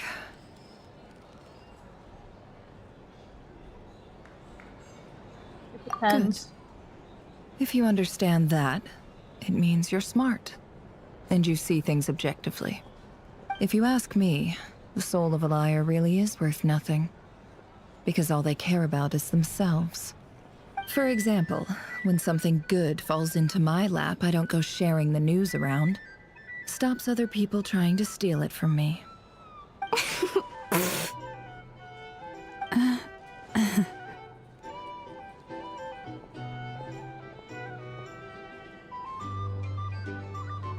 So be it.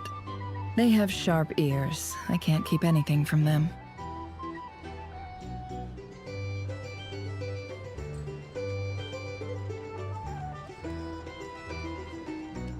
Oh, is that what it looks like?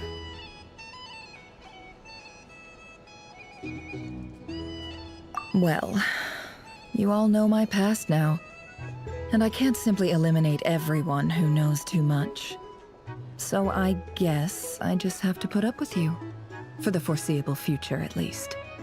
When you find yourself in a situation you can't control, the safest play is to keep calm and start monitoring everyone involved like a hawk. In the intelligence world, you need to have a sense of perspective and play your hand accordingly. If you understand what's at stake, please ensure my secret is safe with you. I trust you'll respect my wishes as a friend. But don't forget, I will also be watching you like a hawk. Very good. Oh, wait! Now that the panic's over and we've all calmed down, Paimon suddenly remembered something. After all that build-up, our mystery ally never showed up even once.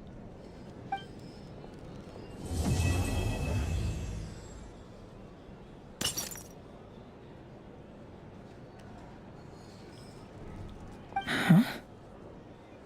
Am I imagining things?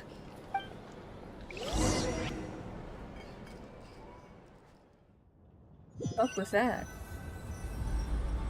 So, that close colleague who stayed behind with you? What's he been up to recently? Don't know, don't care. I get more normal human interaction from hanging out with Bosco too than him. Although, now you mention it, he hasn't bothered me in a while. I wonder if... If he's disappeared without a trace, it's the biggest gift he ever gave to the world. But I somehow doubt that's what's going on. He won't lie low forever. So we'd better stay on guard.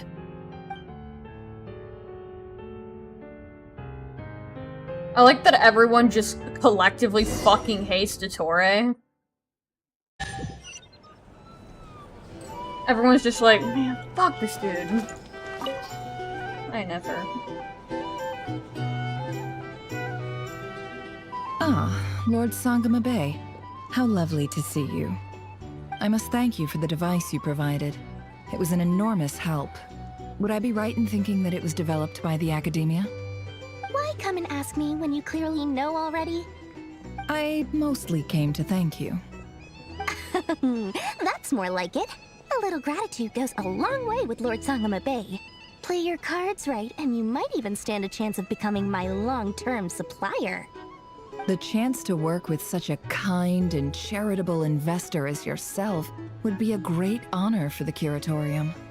Huh? Charitable? Who said anything about charity? First time hearing about it. Let's see. The first plot of land you purchased in Krai, your desert interests, and... Stop! What do you think you're doing? Exposing my investment history! It's nothing to hide from. They're all perfectly legitimate investments. And some of the land you purchased was with the intent of building a sanctuary? Yes, I heard about that too. How did you... You're a curious case, Lord Sangama Bay. You don't like people finding out about your good deeds, do you? But I'm afraid no matter how hard you try to keep things under wraps, where there's a will, there's a way. Where there's a will, there's a way, Lord Sagama Bay. It was empty land that was gonna go to waste otherwise. I figured if I built something there, it might at least get some use in an emergency. Disasters are capricious things. They strike without any warning. I've lost family to a disaster before, and I don't want to lose any friends or business partners if I can help it. My elder sister used to dream of finding a sanctuary. Somewhere with plenty of food, water, and medicine. Where everyone could live happy lives. It was something I looked into, but after discussing things with the Dendro Archon, I decided on a more effective strategy. The tech people handled the tech, and Moneybags provided the Mora. It just made the most sense. It's a pity that so few people know the truth about you. Everyone says that you view everything in terms of Mora, and all you care about is growing your own wealth. So, what's the problem with that? Everyone wants to be rich. It's human nature. So yes, I love Mora, and it's nothing to be ashamed of. But surely you have dreams of your own beyond just making Mora. You don't get it, do you? My dream is to invest in other people's dreams. And, you know, make a nice little slice for myself along the way. Just thinking about it makes me happy. That sweet, sweet sound of Mora. Thank you. For the device? And the pendant. Oh, that. I was just returning a favor. Don't worry about it. Seems like we've both been away from home for a very long time. Yeah. So long that I barely remember what my family even looked like. That would be your mother, father, and sister? Yeah, though it's been years since my sister passed away. It's not like I want to forget them, obviously, but memory can be even more ruthless than the most calculating business person. Beyond a certain point, if something isn't helping you, it just gets rid of it. My sister can't help me now. Slowly but surely, her face is fading from my mind's eye. It's become a vague impression. Not everything will fade. When loved ones pass away, the beautiful memories are the ones that last the longest. Yeah, that's true. If you ask me, that's the one silver lining in all of it. Well, that, plus, I'm sure that life is much better now than it was back then. Oh, absolutely. I have tons of Mora, a big beautiful house, business is booming, and I'm as happy as can be. You've got a lot going for you too. Boss of the Curatorium of Secrets? I'm sure there's plenty of Mora to be made in that line of work. I appreciate the vote of confidence.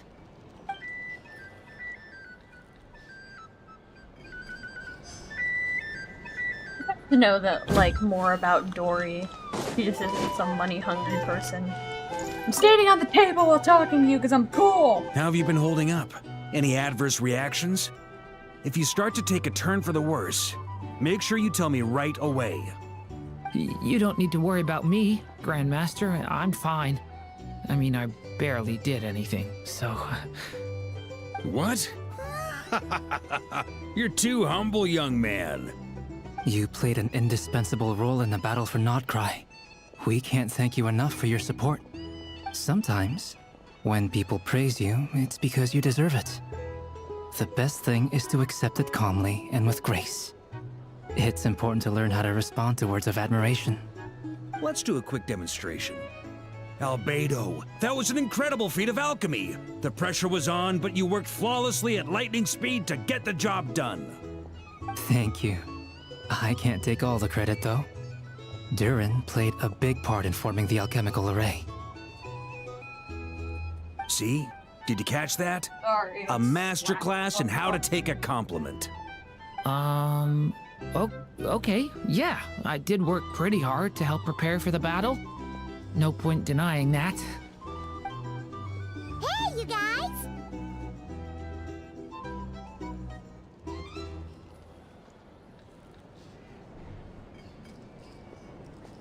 God damn it, I'm dropping everything! Hey, look who's bounced back! Looking good, traveler. Seems like you've recovered. You won't need to take any more medication. Can I get you a drink? Huh? You know how to order at a bar now? You've sure learned a lot recently. Handling a drinks order is ridiculously simple compared to alchemy. Don't worry, I'll blend into society yet. Paimon believes it. Please don't become a drunkard. You're a fast learner, just like your brother. To be totally honest, though, Paimon didn't quite follow all the details when you first explained the plan to us. Don't worry, that's completely understandable. Unless you're a student of alchemy, it's hard to grasp the principle and how the process works. To put it in the simplest terms, we saw how our enemy stole the power of Kuvaki. And that gave us the idea of stealing his power to turn it against him. When facing an enemy you have no hope of defeating, it's best not to engage them in battle. So, instead of looking for a way to overpower him, we decided to help Columbina get strong enough to at least stand up to him in a fight. For this to work, we had to analyze his modes of attack, confirm who his main target was, and make sure that he wouldn't go beyond the range of the alchemical array. For added security, we prepared a total of 4 arrays. But to mitigate the impact of the battle, we identified one location in particular as the ideal spot, which is where the confrontation took place. The alchemical array absorbed his abyssal power. Then Durin processed it to render it usable by Columbina. That power enabled her to do what would otherwise have been nigh on impossible. What surprised me was that Dainsleif actually agreed to join us. Given his history with Rerir, he had every right to sit this one out. But we're extremely grateful for the decision he made. It must have been a painful choice to make. But I'm sure that making a decision was far better for him than staying in limbo. Absolutely. He was torn between 2 paths, but in the end, he made his choice and stuck to it resolutely. He doesn't strike me as the sort of person who'd stay trapped in limbo for long. Anyway, however you cut it, everyone gave a stellar performance. And now, it's time to kick back and celebrate.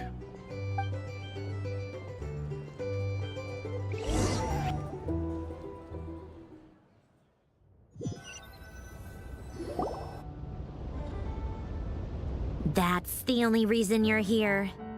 Yes.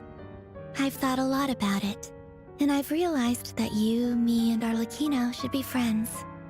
I think this is very important, so I felt I had to come and tell you.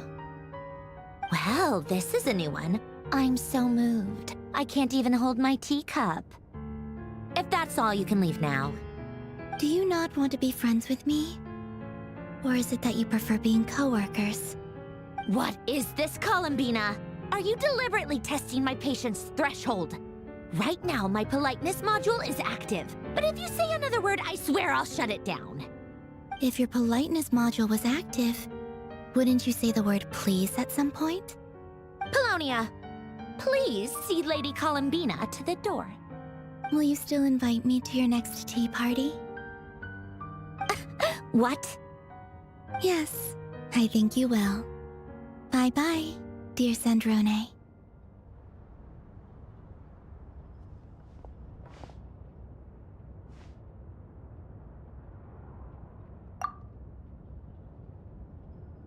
Last time, the Wild Hunt escorted you out. Would you rather I handled it myself this time? We just wanted to, see how you were doing now that it's all over. Why? Out of concern for my safety?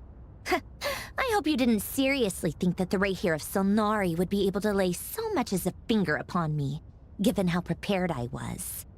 Mostly because you kind of helped us out, so we just wanted to check you were okay. Looks like all your robots are fixed, huh? Oh, don't you worry about that. Tea time is already a write-off. The visitor before you managed to kill my appetite. If you're in the mood for tea, go ahead and help yourself. Otherwise, it's going to waste. My coasters are still missing in action, though. Use this notebook instead. Whoa! pretty hefty notebook. Look at all those calculations. You can ignore those. They're just dumb scribblings. I doodle and write in my free time. Sometimes I remember the distant, dreamlike past. Sometimes I imagine the far-flung future. And other times, I grit my teeth and note down all the crazy nonsense going on in the present. Some people do the crosswords in the newspaper. This is my equivalent of that. Trying to predict the future is like daydreaming, and writing about the present just makes me furious. The past is my favorite. If nothing else, it's already set in stone, so I don't have to rack my brains trying to figure it all out. Huh. Although, having said that, the only vaguely interesting memory in my past is probably that guy they call Lord Artificer. Who else? Pretty much all the mecha and Fontaine are his personal handiwork. Wait, are you saying you know him? Like, personally? As a friend? I mean, I guess we were friendly enough.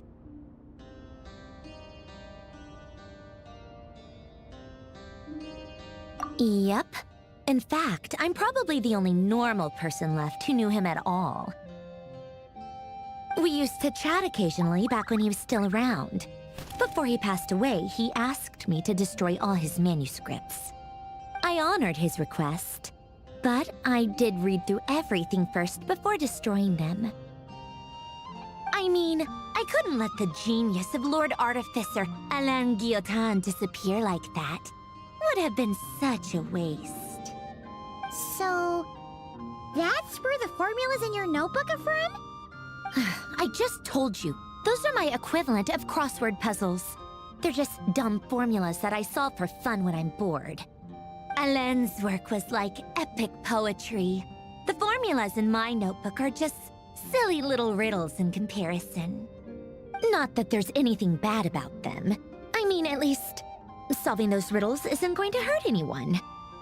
Except me, 'cause I lose a few brain cells in the process. Anyway, while we're on the topic, I might as well tell you about what happened to him and his friends. Alain Guillotin had two close buddies, Renee and Jacob. They spent their childhood years together in the Narzissenkreuz Institute. They were all quite competitive, so there was some rivalry between them, but it was a friendly rivalry. But beneath the friendship and the rivalry ran something deeper, a sense of nostalgia for the past. Unfortunately, childhood would end. The prophecy would come true, the apocalypse would arrive, and the future would never be. A mad dream that would normally only capture the minds of lunatics began to take root in their hearts. A dream of saving the world. And if Renee and Alain had been people of lesser wits, that dream would probably have ended up as something for them to joke about in their older years. But alas, they were some of the sharpest minds around.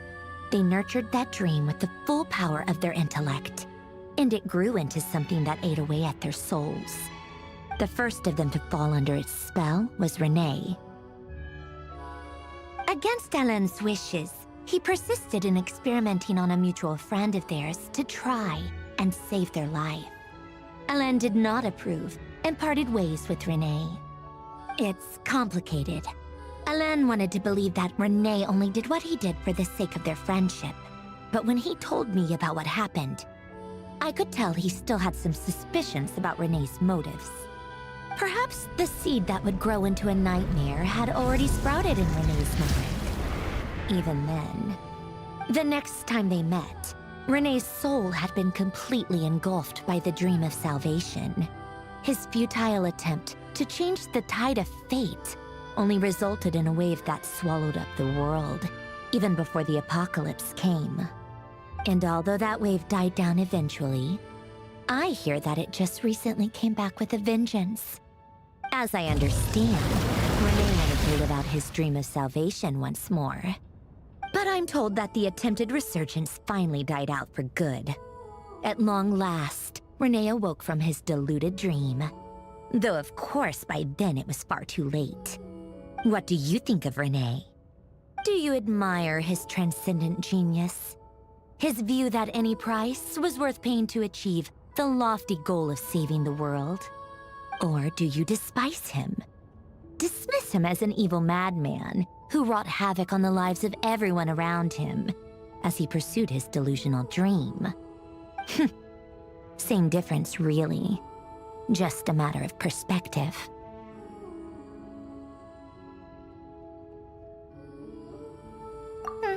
What a cop-out. But I suspect you'd have a more incisive and insightful answer if we dug into it further.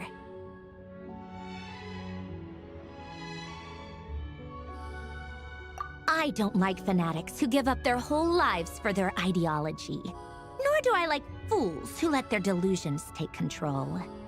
Maybe I could understand if Renee had just been an ordinary person. But he had a sage-like intellect, and still managed to get himself lost in a labyrinth of his own desires. Anyway, that's enough about Renee. Now, moving on to Alain Guillotin, the Lord Artificer. He managed to put a stop to the first storm whipped up by Renee. But after that, Alain lost his friends and family. To his credit, I suppose, the loss of his family and friends was purely a tragic accident. It's not like Alain sacrificed them for his cause or anything. After that, the only thing supporting his work was the same dream that had dragged his closest friend down to the abyss. But although the desire to save Fontaine drove him to found the Fontaine Research Institute, Alain continued to reject any form of transcendental knowledge or power. He was suspicious and fearful of it, having seen the way it had affected his closest friend. I think that formulas and machines derived solely from human intellect were the only thing that gave him a sense of spiritual comfort. Yet Alain's intellect was simply too great. It barely left him space to breathe in his lifetime.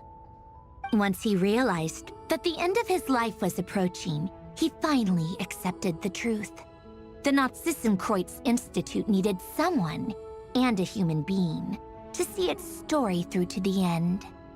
He quit working on his formulas, trading them in for the fairy tales that had played such a formative role in his childhood, but which he barely touched in his adult life. He told me that the director of the Nazissenkreuz Institute used to read those fairy tales to the children as bedtime stories. Apparently, they worked wonders at sending kids off to sleep. I think that all he wanted at that time in his life was to be able to sleep deeply without being plagued by depression. By that point, nothing else really mattered. At the very end, he laid down to rest in the ruins of the former Nazissenkreuz Institute orphanage, while the Fontaine Research Institute he had founded continued tirelessly with its work. Many years after that, tensions over competing dreams would once again cause a rift, this time between members of the Fontaine Research Institute. But the actions of those fools had nothing at all to do with Alain. And that is the story of two people from the Nazissenkreuz Institute who both wanted to save the world. One went all in on his fantasy of salvation without ever looking back, and ended up calmly sinking to the bottom of the deepest sea. The other sought desperately to burn bright in his life, even though he wasn't sure where he was going. I do sometimes wonder, why is it that people like them have such grand hopes of saving the world? Even the grandest tree starts as a tiny seed. So perhaps, for each of them, their mission to save the world began with a very simple desire: to save themselves. They were young children with friends and family who mattered to them, desires to explore the meaning of life, ambitions to have a successful career. They didn't want to see all of that taken away in one fell swoop. Or maybe they just wanted to find something to anchor themselves within the chaos, to stop them getting quietly swept away by the storms of life. But instead, the search for their own salvation took them down the rocky road laid out by fate. Do you think the desire to save oneself is enough of a justification to try and save the world? The Why you said that sounded just like Alain. I asked him the same question back when he was in his prime, putting all of his energy into his work. He gave the exact same answer as you did. No elaboration, just a quick short answer before getting right back to his work. He was always that way. All right, tea time's over. I owe Arlecchino a favor for telling me these stories. I'll have to bring a whole sack of gifts the next time I visit the House of the Hearth. I'm gonna go tinker with Polonia now. You guys can do whatever you want, as long as it doesn't involve interrupting me. Polonia, exit hibernation mode. Begin diagnostics.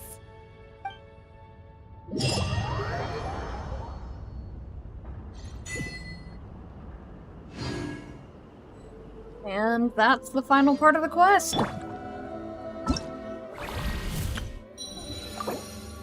I'm curious to see what other, what else is gonna come from this. Oh. Oh. Who the fuck whose story quest is that? Oh, yeah, I'm not touching that.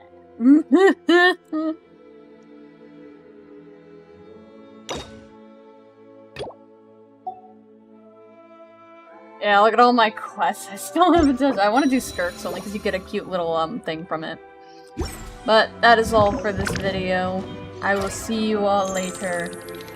Goodbye. Ah!